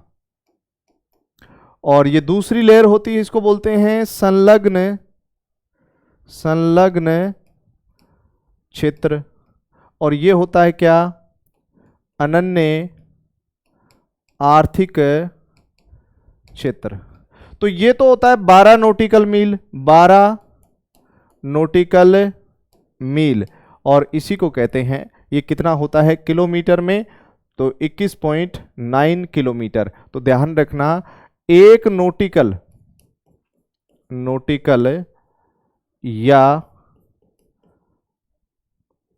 समुद्री मील बराबर होता है 1.852 किलोमीटर या 1852 मीटर होता है, ध्यान रखना। तो ये भी एक प्रश्न आप लोगों के लिए यहां पे देखने को मिल सकता है। अगला प्रश्न देखो, पालघाट निम्नलिखित में से किन के मध्य स्थित है। पालघाट एक दर्रा है, पालघाट क्या है, एक दर्रा है जो किसके मध्य स्थित है बताओ। क्या वो नीलगिरी और कार्डेमम की पहाड़ियों के बीच है, पालनी या कार्डेमम, सतपुड़ा या पश्चिमी घाट, या नीलगिरी या अन्नामलाई की पहाड़ियां। तो देखो इसका सही आंसर होगा, पालघाट दर्रा कहां स्थित है, नीलगिरी और अन्नामलाई की पहाड़ियां। कौन सी बताओ, नीलगिरी और अन्नामलाई की पहाड़ियां। तो ये ध्यान में रख लेना। अगला देखो, भारत में निम्न झरनों में सर्वाधिक ऊंचाई पर स्थित झरना कौन सा है। मतलब कौन सा जो जलप्रपात है जो भारत का सबसे ऊंचा माना जाता है, ये माना जाता है कुचिकल झरना। कौन सा झरना माना जाएगा बताओ, ये कुचिकल झरना माना जाएगा भाई। हाँ बिल्कुल, एक नॉटिकल मील बराबर 1.852 किलोमीटर होता है, ध्यान रखना। प्रदीप कुमार, वॉइस नहीं आ रही है। हाँ भाई वॉइस नहीं आ रही है, कह रहे भाई, एक बार बताओ, देखा सभी बताओ भाई, प्रदीप कुमार कह रहे हैं कि वॉइस नहीं आ रही है। एक बार सभी बता दीजिए भाई, वॉइस आ रही है कि नहीं आ रही है? यस या नो लिख करके भेजिए, फटाफट बताइए। वॉइस आ रही है क्या सभी के पास? देखो अगला, निम्नलिखित में से कौन सा युगम सुमेलित नहीं है, मतलब सुमेलित नहीं है वो ढूंढना है। क्या गिरवन, गिरवन गुजरात में है, वहां से एशियाई शेर मिलते हैं क्या? मिलते हैं भाई, क्यों नहीं मिलते? केवलादेव भरतपुर राजस्थान, क्या साइबेरियन सार्स वहां मिलते हैं? बिल्कुल मिलते हैं साहब। क्या काजीरंगा में एक सिंग वाला गेंडा मिलता है? काजीरंगा असम, काजीरंगा कहां पे है? असम में। क्या वहां पे एक सिंग वाला गेंडा मिलता है? बिल्कुल मिलता है। डाचीगाम, डाचीगाम जम्मू कश्मीर में है, तो वहां हाथी नहीं मिलता भाई, वहां मिलता है हंगुल हिरण। कौन सा हिरण बोलो? हंगुल हिरण। ध्यान रखना। आ रही है अब? बिल्कुल आ रही है, ठीक है भाई, बहुत अच्छी बात है, आराम से आ रही है सर, ठीक है, बहुत बढ़िया, बहुत बढ़िया आ रही है, तो आनी ही चाहिए भाई। कृषि विभाग के मृदा वर्गीकरण के अनुसार भारत में सर्वाधिक मृदा का क्षेत्रीय विस्तार, मतलब कौन सी मृदा का क्षेत्रीय विस्तार सर्वाधिक है भाई? क्या इंसेप्टी सॉइल, मोली सॉइल, वर्टी सॉइल या एल्फी सॉइल? तो देखो इसमें सर्वाधिक कौन से विस्तार है? इंसेप्टी सॉइल। अरे कौन सा भाई? इंसेप्टी सॉइल, ठीक है, बिल्कुल बिल्कुल, बहुत बढ़िया, इंसेप्टी सॉइल होगा भाई, एल्फी सॉइल नहीं, इंसेप्टी सॉइल। अगला, केरल का एर्नाकुलम, कोटायम, कोझिकोड, कोल्लम किसके लिए प्रसिद्ध है? बताओ। रबड़ उत्पादन के लिए, चाय, कौवा या उपरोक्त सभी? ये रबड़ उत्पादन के लिए फेमस है केरल वाला क्षेत्र। किसके लिए? रबड़ के लिए, ठीक है, बहुत बढ़िया संत। अगला, बेलाडीला खान किस खनिज से संबंधित है? बहुत शानदार सा प्रश्न आ गया। बेलाडीला, बेलाडीला खान कौन से खनिज के लिए प्रसिद्ध है? क्या कोयला के लिए, लोहा के लिए, मैग्नीज के लिए या अभ्रक के लिए? जवाब दीजिए भाई। सबसे पहले देखते हैं जवाब किसका आता है। बेलाडीला खान किसके लिए प्रसिद्ध है? हाँ बताइए भाई, बहुत बढ़िया, देखो आप लोग जवाब दे रहे हो, कोयले के लिए है क्या बेलाडीला? बेलाडीला की जो खान है वो कौन से खनिज के लिए प्रसिद्ध है? जवाब दीजिए भाई फटाफट। छत्तीसगढ़ में है ना बेलाडीला? डी, हरीश जाट डी लिख रहे हैं, डी नहीं होगा रे, लोहा। अगला, ये आ गया एक बड़ा सा प्रश्न। सूची 1 को सूची 2 से सुमिलित कीजिए, नीचे दिए गए कूट में सही लिखिए भाई। Garden Reach, Hindustan shipyard, Mazagaon docks, Kochi shipyard. देखो इसमें हिंदुस्तान शिपयार्ड तो हो जाएगा अपना आंध्र प्रदेश, मझगांव महाराष्ट्र, कोची केरल, गार्डन रिच पश्चिमी बंगाल। बताओ देखो इसका सही आंसर क्या होगा? 4, 2 में 1, तो ये हो जाएगा अपना 1 नंबर, यही तो होगा। बहुत बढ़िया, बहुत बढ़िया भाई। अगला देखो, किस केंद्र शासित प्रदेश में जनसंख्या घनत्व न्यूनतम दर्ज किया गया है? मतलब कौन सा ऐसा केंद्र शासित प्रदेश में है जिसमें जन घनत्व सबसे कम है? बता दीजिए भाई फटाफट, देखते हैं इसका सही जवाब कौन देता है। सीमा कुमारी बी लिख रहे हैं। देखो ये अंडमान निकोबार है भाई, इसका लगभग 46 है, 46 सॉरी 46 है। कितना? 46, 46 है, ठीक है। अगला देखो, भारतीय रेल को वर्तमान में कितने जोन में विभाजित किया गया है? तो बता दो कि बहुत आसानी से 18, 9, 16, 20 तो 19। निम्नलिखित में से सत्य कथन को छाटिए भाई, सत्य कथन छाटना है। भारत की स्थलीय कुल सीमा की लंबाई 15,200 किलोमीटर, हाँ भाई है। द्वीपों सहित भारत के तट रेखा की लंबाई 7,516.5 किलोमीटर है, बिल्कुल है। भारत का क्षेत्रफल विश्व के भौगोलिक क्षेत्रफल का 2.8 है क्या? 2.8 नहीं है। भारत का 82.5 डिग्री पूर्वी देशांतर मानक समय माना गया है, तो इसका आंसर होगा सी। कौन सा होगा? सी इसका आंसर होगा, ठीक है। 2.8 नहीं है भाई, 2.4 है। कितना है? 2.4। रानी हाँ बिल्कुल आराम से कर रहे हैं भाई, बिल्कुल आराम से कीजिए, कोई दिक्कत नहीं है इसमें। क्लास को आप बहुत ही आराम से देख सकते हो, आप बाद में भी देख सकते हो, स्लो करके देख सकते हो, क्लास को तेज करके देख सकते हो, इसमें कोई दिक्कत नहीं होती है। आजकल ये सुविधा होती है मोबाइल में। तो भारत की स्थलीय सीमा की कुल लंबाई 15,200, वैसे अगर देखा जाए तो ये कितनी होती है, 15,106.7 किलोमीटर ये होती है, ठीक है ना। लेकिन ये भी डाटा सही माना जाता है क्योंकि एनसीईआरटी में यही मिलेगा आपको, तो इसलिए ध्यान रखना यहाँ पे। तो ये सही ये नहीं होगा, है ना। तो भारत का क्षेत्रफल 2.4% माना जाता है, ठीक है, विश्व का। बहुत बढ़िया भाई, बहुत बढ़िया, आप लोग जवाब दे रहे हो, डटे हुए हो। भारत में भौमिकीय समूह का सही काल क्रमिक अनुक्रम है, मतलब भारत में भौमिकीय समूह का सही काल क्रमिक अनुक्रम है। तो सही, भारत में भौगोलिक समूह का सही काल क्रमिक अनुक्रम है। अच्छा, इन्होंने नीचे इसमें कूट नहीं लिखे भाई, है ना, कूट नहीं लिखे इन्होंने, ठीक है, कूट नहीं लिखे। ये पहले ये हो जाएगा,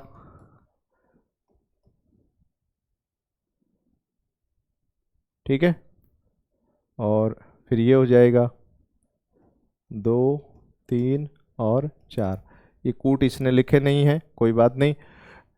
निम्नलिखित युग्म में से किसका सुमेलित नहीं है, मतलब सुमेलित कौन सा नहीं है भाई, ये बताना है आपको। भौर घाट उत्तराखंड, पाल घाट झारखंड, निम्नलिखित में युग्म में से किसका सुमेल सही है, सही देखना है, सही। निम्नलिखित युग्मन में से किसका सुमेल सही है, मतलब सही कौन सा है वो ढूंढना है। क्या भौर घाट उत्तराखंड में है, नहीं है भौर घाट उत्तराखंड में, ठीक है। फिर कौन सा है, पाल घाट, पाल घाट झारखंड में है क्या, नहीं है। और क्या है, नाथुला अरुणाचल प्रदेश में है क्या, नहीं है। अरे बोमडिला अरुणाचल प्रदेश में है भाई, बोमडिला। नाथुला सिक्किम में है, नाथुला कहां पे है, सिक्किम में है। पालघाट जो है वो विशेष रूप से कोची को चेन्नई से जोड़ता है, भौर घाट जो है मुंबई को पुणे से जोड़ता है। किसको किससे, मुंबई को पुणे से जोड़ता है। तो बोमडिला दर्रा कहां पे है, अरुणाचल प्रदेश में। अगला देखिए, निम्नलिखित में से कौन सुमेलित नहीं है, मतलब सुमेलित कौन सा नहीं है भाई। क्या लोकटक झील मेघालय में है, क्या वेमनाथ केरल में है, डल झील कश्मीर में है, या पुलिकट झील आंध्र प्रदेश में है। बताइए, पुलिकट झील आंध्र प्रदेश में भी है और तमिलनाडु में भी है। तो इसका सही आंसर क्या है, लोकटक झील मेघालय में नहीं है। कहां पे है लोकटक झील, मणिपुर में है। लोकटक झील कहां पे है, बोलो, मणिपुर में है। रह जाएगा ध्यान में, बहुत बढ़िया भाई, बहुत बढ़िया, बहुत बढ़िया। निम्नलिखित में से कौन सा युग्म सुमेलित है, सुमेलित ढूंढना है। अरे देखो भाई, बहुत शानदार सा प्रश्न परीक्षाओं में पूछा जाता है। निम्नलिखित में कौन सा युग्म सुमेलित है, सुमेलित कौन सा है। काल बैसाखी, क्या उत्तर प्रदेश, नहीं, पश्चिमी बंगाल। पश्चिमी बंगाल में प्री मानसून को क्या कहते हैं, जो मार्च अप्रैल में होती है उसको काल बैसाखी कहते हैं भाई, जूट के लिए अच्छी होती है। आम्र वर्षा, क्या उत्तराखंड में नहीं रहे, आम्र वर्षा कहां होती है, दक्षिणी भारत में। लू, लू कहां चलती है, क्या तमिलनाडु में चलती है, नहीं रहे। लू तो उत्तरी भारत में चलती है। कौन से भारत में, बोलो, उत्तरी भारत में चलती है भाई लू, राजस्थान में चलती है। नॉर्वेस्टर पूर्वी भारत, बिल्कुल भाई, नॉर्वेस्टर पूर्वी भारत। और नॉर्वेस्टर न्यूजीलैंड में चलने वाली गर्म हवाएं भी नॉर्वेस्टर कहलाते हैं। न्यूजीलैंड में चलने वाली गर्म हवाओं को भी क्या कहते हैं, नॉर्वेस्टर कहते हैं। तो ये भी एक हमारे लिए बहुत ही सही बात आप लोगों के सामने देखने को मिलती है। बहुत बढ़िया।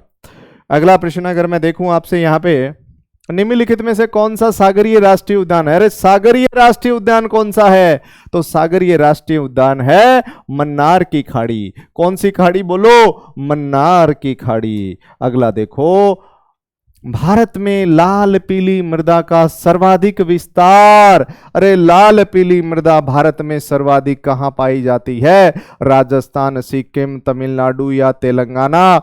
दक्षिणी भारत में पाई जाती है। कहां पाई जाती है, अरे बोलो, दक्षिणी भारत में। तो दक्षिणी भारत का कौन सा राज्य है इसमें, बताओ भाई फटाफट। अरे भाई बिल्कुल इसका आंसर क्या होगा, सी, तमिलनाडु। अरे कहां पे बोलो, तमिलनाडु में, मेरे देश के चांद और सितारों। कर दो।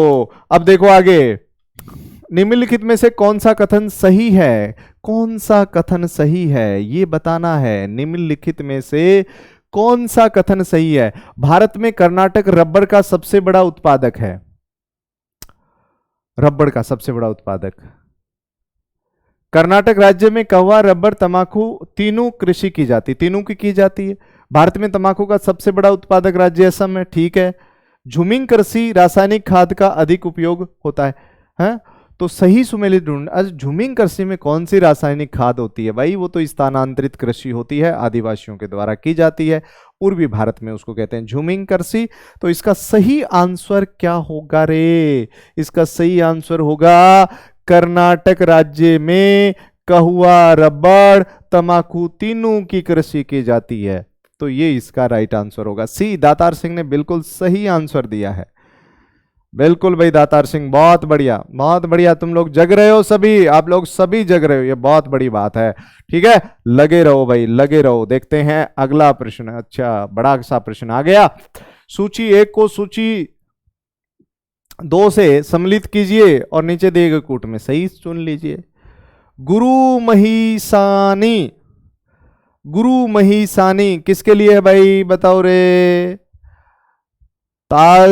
तालेचर किसके लिए है, जादू घोड़ा किसके लिए है, जावर किसके लिए है। अरे भाई जावर तो जस्ता, जादू गुड़ा, जादू जादू जादू, यूरेनियम, जादू कहां चला गया, यूरेनियम के पास। अरे जादू चला गया यूरेनियम के पास, तो गुरु महिसानी चली जाए कहां पे पास, लोहा के पास। और तालेचर चला जाए भाई किसके पास, कोयला के पास। अगर कोयला के पास चला जाए तो इसका आंसर क्या होगा भाई बता दीजिए फटाफट। देखो 1 में होगा 3, 1 में 3, 2 में चल रहा है, 2 में होगा 4, तो भाई आंसर होगा सी। सी, बहुत बढ़िया। संतोषी बिल्कुल सी लिख रहे हैं, दातार सिंह भी सी लिख रहे हैं, बहुत बढ़िया भाई बहुत बढ़िया बहुत बढ़िया। अरे तुम लोगों को नींद तो नहीं आ रही है, एक बार थंबनेल कर दो भाई, करो जहाँ का थम्स अप करके दिखाओ फटाफट, देखते हैं कि कहीं सो तो नहीं रहे हो तुम लोग, नींद तो नहीं आ रही है। अगर तुम लोगों को नींद आ जाएगी तो मुझे भी यहाँ पे नींद आ जाएगी फिर, है ना। तुम लोग लगे रहो, तुम लोग देखते रहो तो मुझे भी नींद नहीं आएगी और ये चलता रहेगा कारवा, है ना। तो देखो इसमें अगला प्रश्न, डॉल्बी इस्पात संयंत्र। अरे डॉल्बी, डॉल्बी इस्पात संयंत्र कहां पे है भाई, डॉल्बी तो महाराष्ट्र में है। कहां पे है डोल्बी, महाराष्ट्र में। वेरी इंपॉर्टेंट है, बहुत इंपॉर्टेंट है भाई, डोल्बी कहां पे है, महाराष्ट्र में है, ध्यान रखना।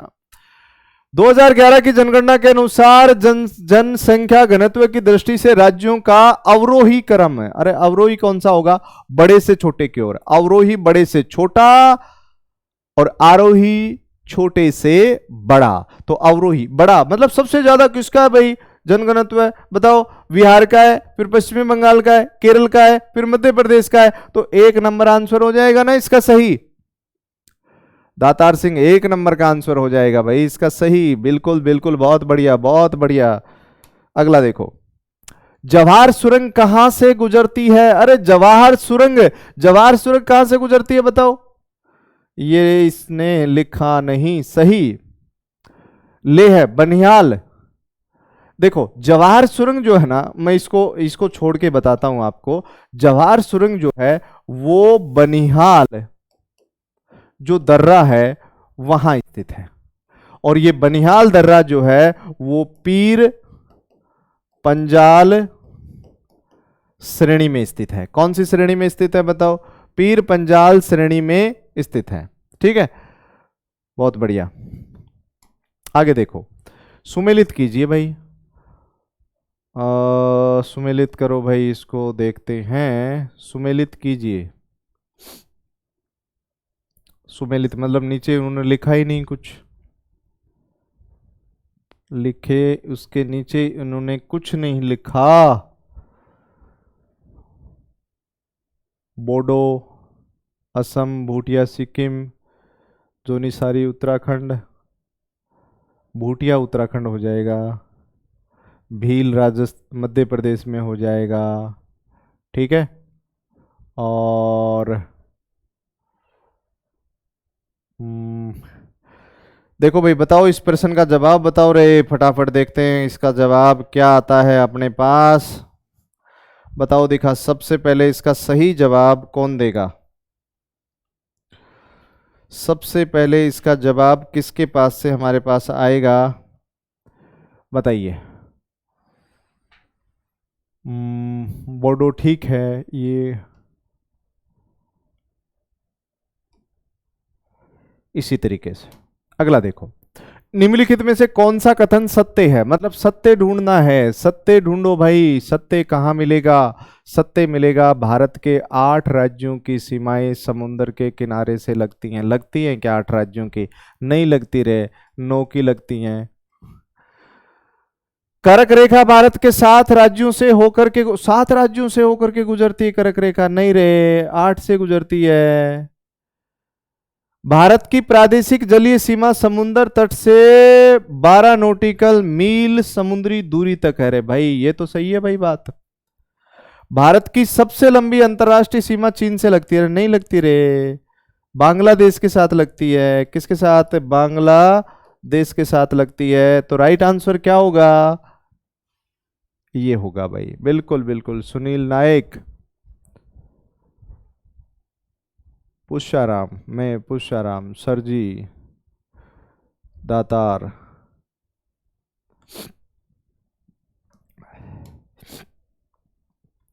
निम्नलिखित कथनों पर विचार कीजिए भाई। बेरनदीप ज्वालामुखी एक सक्रिय ज्वालामुखी, बिल्कुल, ये भारतीय राज्य क्षेत्र में स्थित है। भारत का एकमात्र सक्रिय ज्वालामुखी कौन सा है? बेरनदीप है। बेरनदीप ग्रेट निकोबार से लगभग 140 किलोमीटर पूर्व में स्थित है। नहीं है भाई, ये बात सही नहीं है।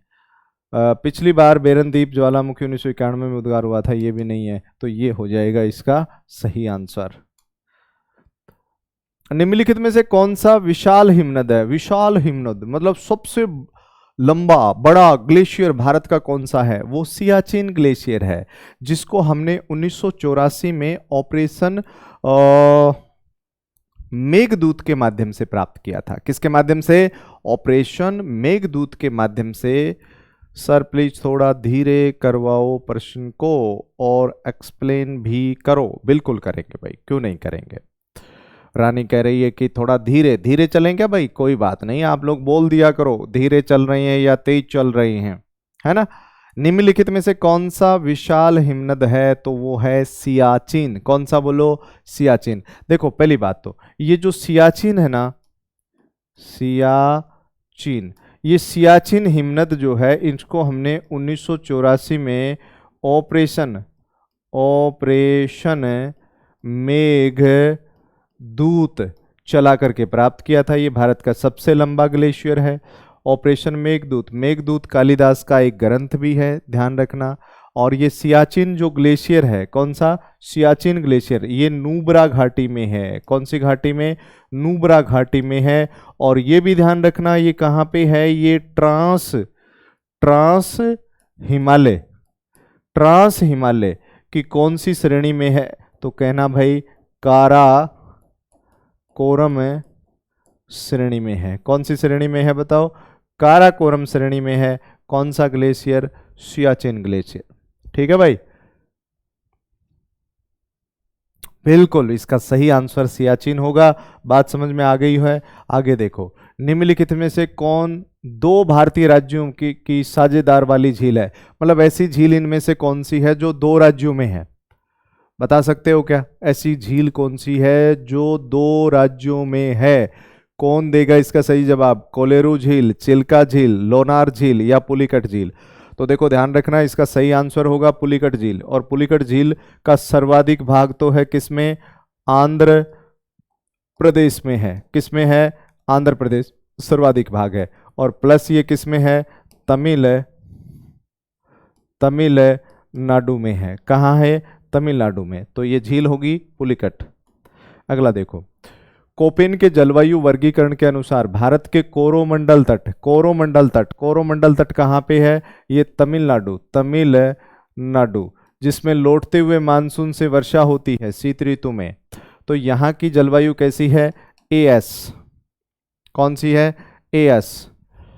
एएस होगी भाई, इसकी कोरोमंडल की जो जलवायु होगी कोपेन के अनुसार एएस ये आएगा अंग्रेजी का उसमें। ठीक है, बहुत बढ़िया भाई, बहुत बढ़िया।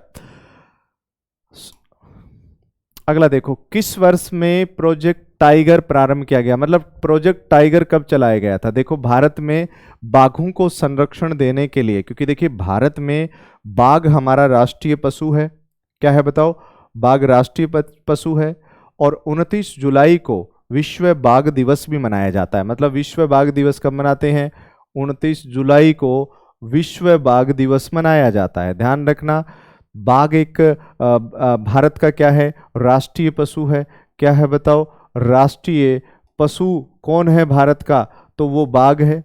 ध्यान रखना, बाघ प्रोजेक्ट भारत में 1973-74 में शुरू हुआ। कहाँ हुआ? शुरुआत हुई थी इसकी जिम कार्बेट। जिम कार्बेट कहाँ पे है? तो कहना उत्तराखंड में है ना। और भारत का टाइगर स्टेट इस समय कौन है? मध्य प्रदेश है। भारत में tiger man of India, tiger man of India पता है किसको कहा जाता है? वो कहा जाता है कैलाश सांखला को कहा जाता है। किसको कहा जाता है? कैलाश सांखला। का संबंध कहाँ से है? ये जोधपुर से है। इस समय भारत में 54 बाघ परियोजनाएं हैं। राजस्थान में इस समय 5 बाघ परियोजनाएं हैं। कितनी बताओ? 5 बाघ परियोजनाएं राजस्थान में है। बात समझ में आई क्या तुम लोगों के? तो भाई ध्यान रख लो, इस चीज़ को समझने की कोशिश करो। इस तरीके से हम लोग कह सकते हैं राइट आंसर क्या होगा? 1973-74। अगला देखो, पुरानी जलोढ़ मिट्टी को अन्य किस नाम से जाना जाता है? अरे पुरानी जलोढ़ मिट्टी होगी वो क्या कहलाएगी? बांगर। और नवीन क्या कहलाएगी? नवीन कहलाएगी खादर। पुरानी कहलाएगी बांगर। ठीक है, बिल्कुल। निर्मला लिख रहे हैं जोधपुर। कैलाश सांखला, बहुत बढ़िया, बहुत बढ़िया भाई, बहुत बढ़िया। देखो, भारत में कृषि को प्रभावित करने वाला सबसे महत्वपूर्ण मौसम का कारण कौन सा? मतलब ऐसा कौन सा मौसम का कारण है जो भारतीय कृषि को सर्वाधिक प्रभावित करता है? तो देखो, इसका सही आंसर अगर मैं बताऊं आपसे तो वो वर्षा होगा। क्या होगा? वर्षा। वर्षा की अनिश्चितता, कभी ज्यादा कभी कम, तो ये प्रभावित करती है भारतीय कृषि को। इसलिए भारतीय कृषि को जो है मानसून का जुआ कहा जाता है। क्या कहा जाता है? बोलो, मानसून का जुआ कहा जाता है। ये एक विशेष बात हमें देखने को मिलती है। अगला प्रश्न देखो, निम्नलिखित सही कथनों पर विचार कीजिए। भाई सही कथन कौन से है? भारत में थ्योरियम की कोई निक्षेप नहीं है। केरल की मोनोजाइट, बालुका में यूरेनियम होता है।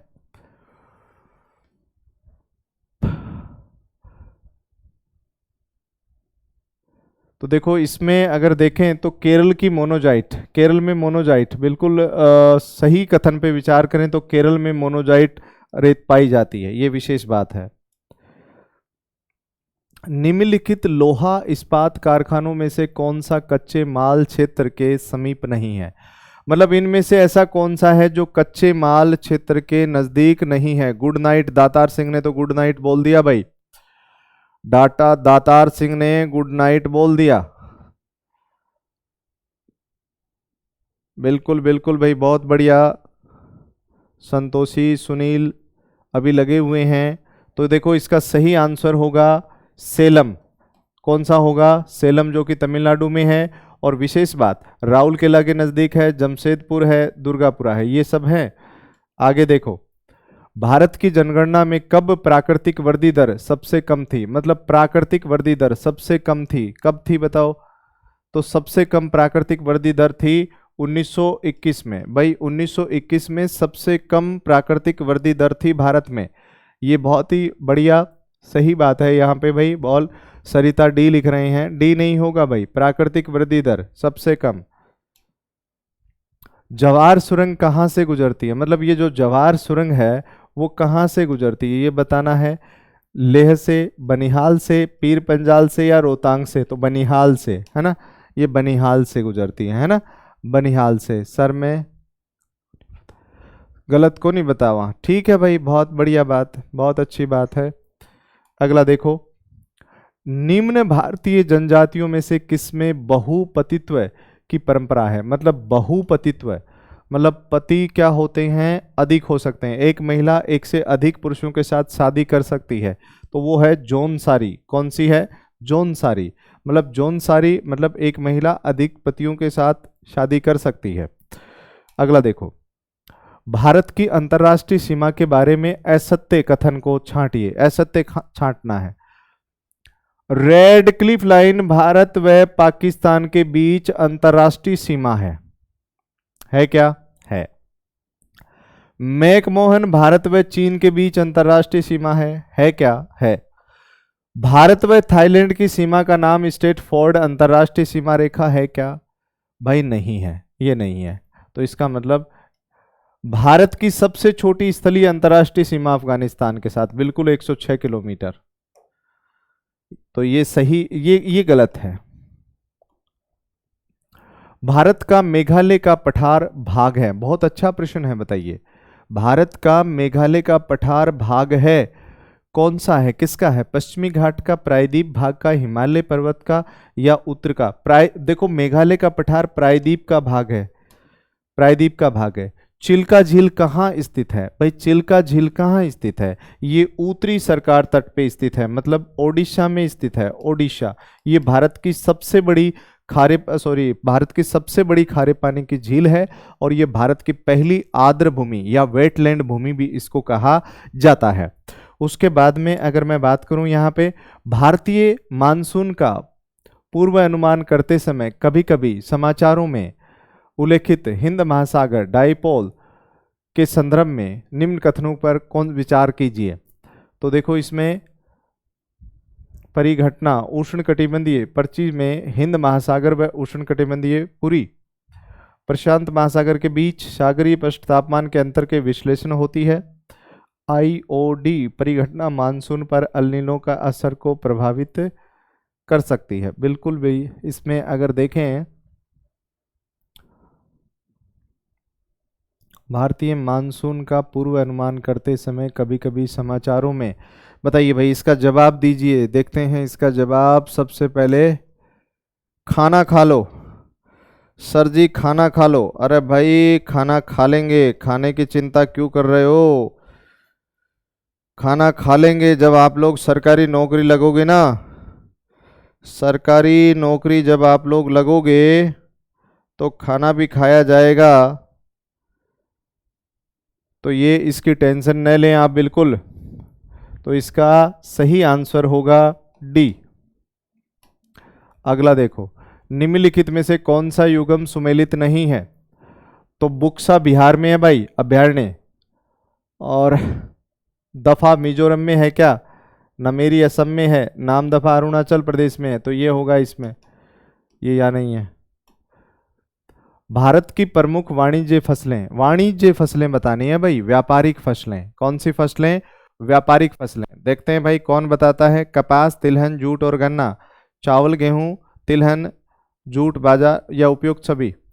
कपास, तिलहन, जूट, गन्ना, बिल्कुल बिल्कुल बिल्कुल, ये सभी जो हैं वो व्यापारिक, कपास, तिलहन, जूट, गन्ना, चावल, गेहूं, तिलहन, दलहन, तिलहन, जूट, देखो ये हो जाएगा इसमें।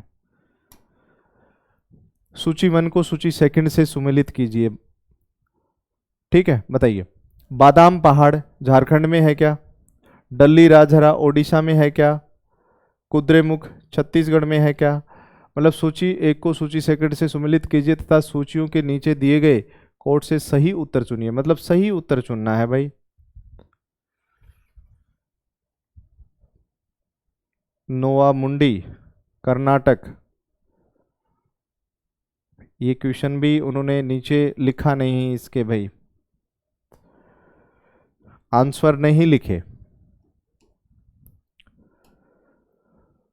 निम्नलिखित में से कौन सा एक सुमेलित नहीं है, मतलब इसमें भी ये कह रहा है कि सुमेलित कौन सा नहीं है। तो देखो इसमें छोटा नागपुर क्षेत्र, शिवकाशी, यही नहीं है ना, ये वाला ही। कोलकाता, हुगली क्षेत्र, टीटागढ़ ये तो है, मुंबई, पुणे, अंबरनाथ है, अहमदाबाद, बड़ौदा क्षेत्र है, ये तो है। बिल्कुल बिल्कुल भाई, बहुत बढ़िया बहुत बढ़िया। सूची एक को सूची मिलान कीजिए तथा सूचियों के नीचे देखिए सही कोट का उत्तर चुनिए। सही चुनना है। सोलापुर, मतलब इसमें भी इन्होंने नहीं लिखा। सोलापुर जो है वो वस्त्र उद्योग के लिए आ जाएगा, है ना। सोलापुर, देखो सोलापुर जो है वो किसके लिए है, वस्त्र उद्योग। सोलापुर आएगा वस्त्र उद्योग। राउरकेला आएगा लोहा इस्पात उद्योग। इन्होंने लिखा नहीं आगे, है ना। ठीक है, तो ये ध्यान रख लेना इसमें। कपूरथला मतलब रेल से संबंधित है, ठीक है, ध्यान रखना। तो इस तरीके से हम लोग कह सकते हैं, ये इन्होंने नीचे आंसर इसके लिखे नहीं।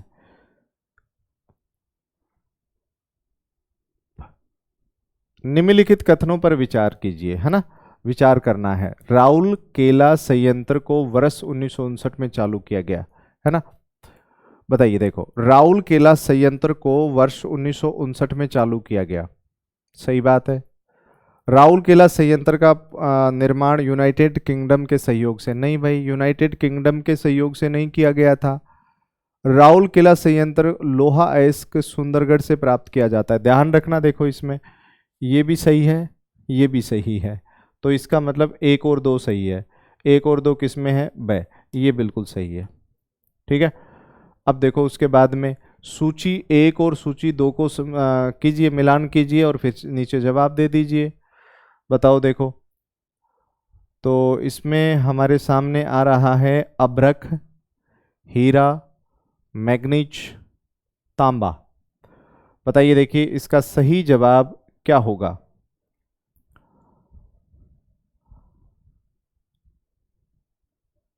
देखते हैं इसका सही जवाब, आप लोग बताइए मुझे फटाफट, कौन सा इसका सही जवाब होगा जो कि बिल्कुल सही हो सकता है, आप लोगों को बताना है। बताइए फटाफट, देखते हैं इसका सही जवाब कौन बताता है भाई। सबसे पहले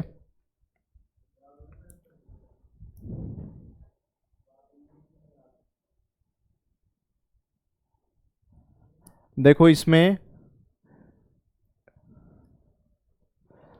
अभ्रक,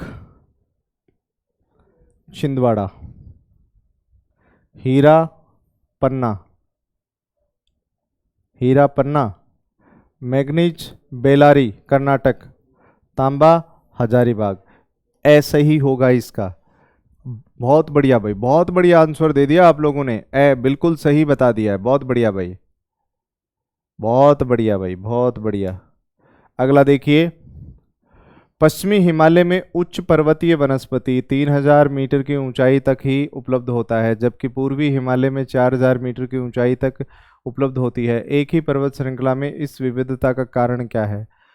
तो पूर्वी हिमालय का भूमध्य रेखा और समुद्र तट के पश्चिमी हिमालय की अपेक्षा अधिक निकट होना, या पूर्वी हिमालय का पश्चिमी हिमालय की अपेक्षा अधिक ऊंचा होना, या पूर्वी हिमालय पर पश्चिमी हिमालय की अपेक्षा अधिक मानसून वर्षा होना, या पूर्वी हिमालय की चट्टानों का पश्चिमी हिमालय की चट्टानों से अधिक उर्वरता होना।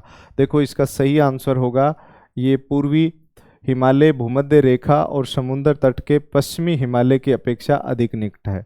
तो ये इसका राइट आंसर होगा ए। बिल्कुल भाई, जिसने भी ए आंसर दिया है वो बिल्कुल सही है। अगला देखो, सूची एक को सूची दो से सुमेलित कीजिए और सही उत्तर का चुनाव कीजिए भाई, ठीक है। देखते हैं इसका सही आंसर। देखो कच्छ वनस्पति तो सुंदरवन में मिलेगी, ठीक है, और पतझड़ वन आपको राजस्थान में मिल, सॉरी उष्ण कटिबंधीय, इसमें राजस्थान में मिल जाएंगे। उष्ण कटिबंधीय हो सकता है राजस्थान। ठीक है, तो 1 में 3 नहीं है। बताओ देखो भाई आप लोग, इसका सही जवाब बताओ क्या होगा।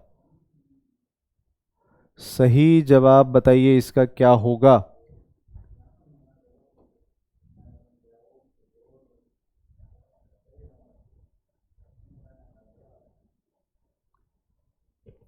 शंकुधारी हिमालय में हो जाएगा। स- अ, से में 1 होगा, तो इसका आंसर होगा डी। डी इसका राइट आंसर हो जाएगा भाई, ध्यान रखना डी इसका क्या होगा, बिल्कुल सही आंसर क्या होगा, डी। ठीक है, ये इसमें हो जाएगा, तो डी आंसर हो जाएगा इसका। अगला देखो, निम्नलिखित कथनों का परीक्षण करें और नीचे दिए गए कूट में सही उत्तर को चुनें भाई। देवप्रयाग अलकनंदा भागीरथी नदी के संगम पर स्थित है क्या देवप्रयाग? बताओ देखो, बिल्कुल है। रुद्रप्रयाग अलकनंदा व मंदाकिनी नदी के संगम पे है क्या? है। तो इसमें ये कह रहा है कूट सही उत्तर चुनना है। अलकनंदा नदी बद्रीनाथ से बहती है क्या? ये भी बताना है। निम्नलिखित कथनों का परीक्षण कर तथा नीचे दिए गए कूट से सही उत्तर चुने। केदारनाथ आदि शंकराचार्य द्वारा स्थापित पीठ के रूप में, अरे ना, ये भी सही है, ये भी सही है, ये भी सही है। 1 2 3 बिल्कुल सही है। अगला देखो, निम्नलिखित कथनों पर विचार कीजिए। हिमालय, भारत में हिमालय पर्वत केवल 5 राज्यों में है, 5 में थोड़ी है। पश्चिमी घाट केवल 5 राज्यों में है, अरे पश्चिमी घाट कैसे होगा 5 में? पुलिकट झील केवल 2 राज्यों में, बिल्कुल सही बात है। तो स इसका सही आंसर होगा। पुलिकट झील 2 राज्यों में है, यह प्रश्न देखा था हमने, अभी अभी देखा था ये प्रश्न हमने। अगला देखो, निम्नलिखित उत्तर दिशा की ओर क्रम वाली पर्वत श्रेणियां कौन सी, मतलब उत्तर दिशा की ओर क्रम बताना है इनका, है ना। तो उत्तर दिशा में भाई सबसे पहले आएगा पीर पंजाल, जास्कर, लद्दाख और काराकोरम। सही आंसर होगा बी। पीर पंजाल, फिर कौन सा जास्कर, फिर कौन सा लद्दाख और फिर कौन सा काराकोरम। बिल्कुल बिल्कुल भाई, बहुत बढ़िया बहुत बढ़िया। अगला प्रश्न, निम्नलिखित में से कौन सा कथन सही है, सही ढूंढना है। बेरन द्वीप ज्वालामुखी निर्मित द्वीप है जो भारत में स्थित है, बिल्कुल सही बात है। बेरन द्वीप ग्रेट निकोबार के उत्तर पूर्व में स्थित है, नहीं स्थित है। श्रीहरिकोटा पुलिकट झील के समीप स्थित है। राम सेतु धनुषकोडी से शुरू होता है, नहीं, इसमें ये सही होगा, सही ये होगा। सूची फर्स्ट को सूची सेकंड से सुमेलित कीजिए तथा सही उत्तर सूचियों के नीचे दिए गए दीजिए भाई, सही उत्तर दीजिए। तो भाई ये प्रश्न तो अपना पहले भी आया हुआ है, ये तो इसमें हो जाएगा, ये इसमें हो जाएगा, मलाजखंड मझगांव इसमें हो जाएगा, कोची केरल में हो जाएगा। तो देखा हुआ था, पहले भी देखा था हमने। 1 में 4, 1 में 4, 2 में 1, ये हो जाएगा।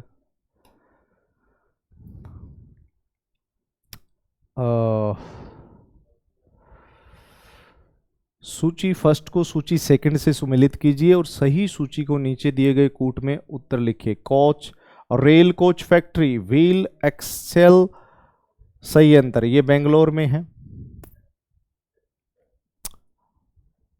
बताइए शाबाश, जवाब दीजिए भाई, इसका सही जवाब क्या होगा। देखते हैं भाई इसका सही जवाब कौन देता है सबसे पहले। बताओ देखो, सही जवाब दो भाई फटाफट, किसका सही जवाब आएगा इसमें सबसे पहले देख लेते हैं। सबसे पहले इसमें जवाब किसका सही आने वाला है। देखो, रेल कोच फैक्ट्री कपूरथला में है। डीजल लोको वर्क्स जो है वो वाराणसी में है। इंटीग्रल कोच फैक्ट्री जो है वो पेराम्बूर है। तो डी सही होगा, डी डी डी सही होगा। ठीक है सर, सैड मी, सैड क्यों हो गया भाई तू? सुमन, सुमन खीचर, सेड कैसे हो गए भाई? क्या हुआ सेड? सरिता चौधरी बी लिख रहे हैं, बी नहीं होगा भाई इसमें। तो भाई जो आप लोगों ने इस क्लास को देखा है, जिन विद्यार्थियों ने कंटिन्यू जो हमसे जुड़े हुए हैं, उन सभी विद्यार्थियों को अग्रिम भविष्य के लिए शुभकामनाएं। और आप लोग बहुत बढ़िया तरीके से अपनी तैयारी को, इस क्लास को बार बार देखें, क्योंकि ये क्लास आपके लिए बहुत काम की हो सकती है। ये पार्ट 2 था आज मैराथन का। महा मैराथन एक हमने पहले की थी, एक दूसरी कर ली है। साइड में होना, ये लो भाई, साइड में हो गए, साइड में होना हो गए भाई। सरिता चौधरी डी लिख रहे हैं, बिल्कुल बिल्कुल डी आंसर सही होगा। तो आप सभी को शुभ रात्रि, और बढ़िया से खाना खा करके अब सो जाइए। और आप सभी को जय हिंद, जय भारत। मिलते हैं अपनी अगली कक्षा में, क्योंकि अभी अपनी अगली कक्षा होने वाली है, कल भी अपनी कक्षा रहेगी, तो अब रोजाना कंटिन्यू अपनी कक्षा होती रहेगी। तो मैराथन जो क्लास हम लेकर के आए थे भारत के भूगोल की, तो आप लोगों के लिए बहुत ही कारगर साबित होगी। तो जय हिंद, जय भारत, शुभ रात्रि।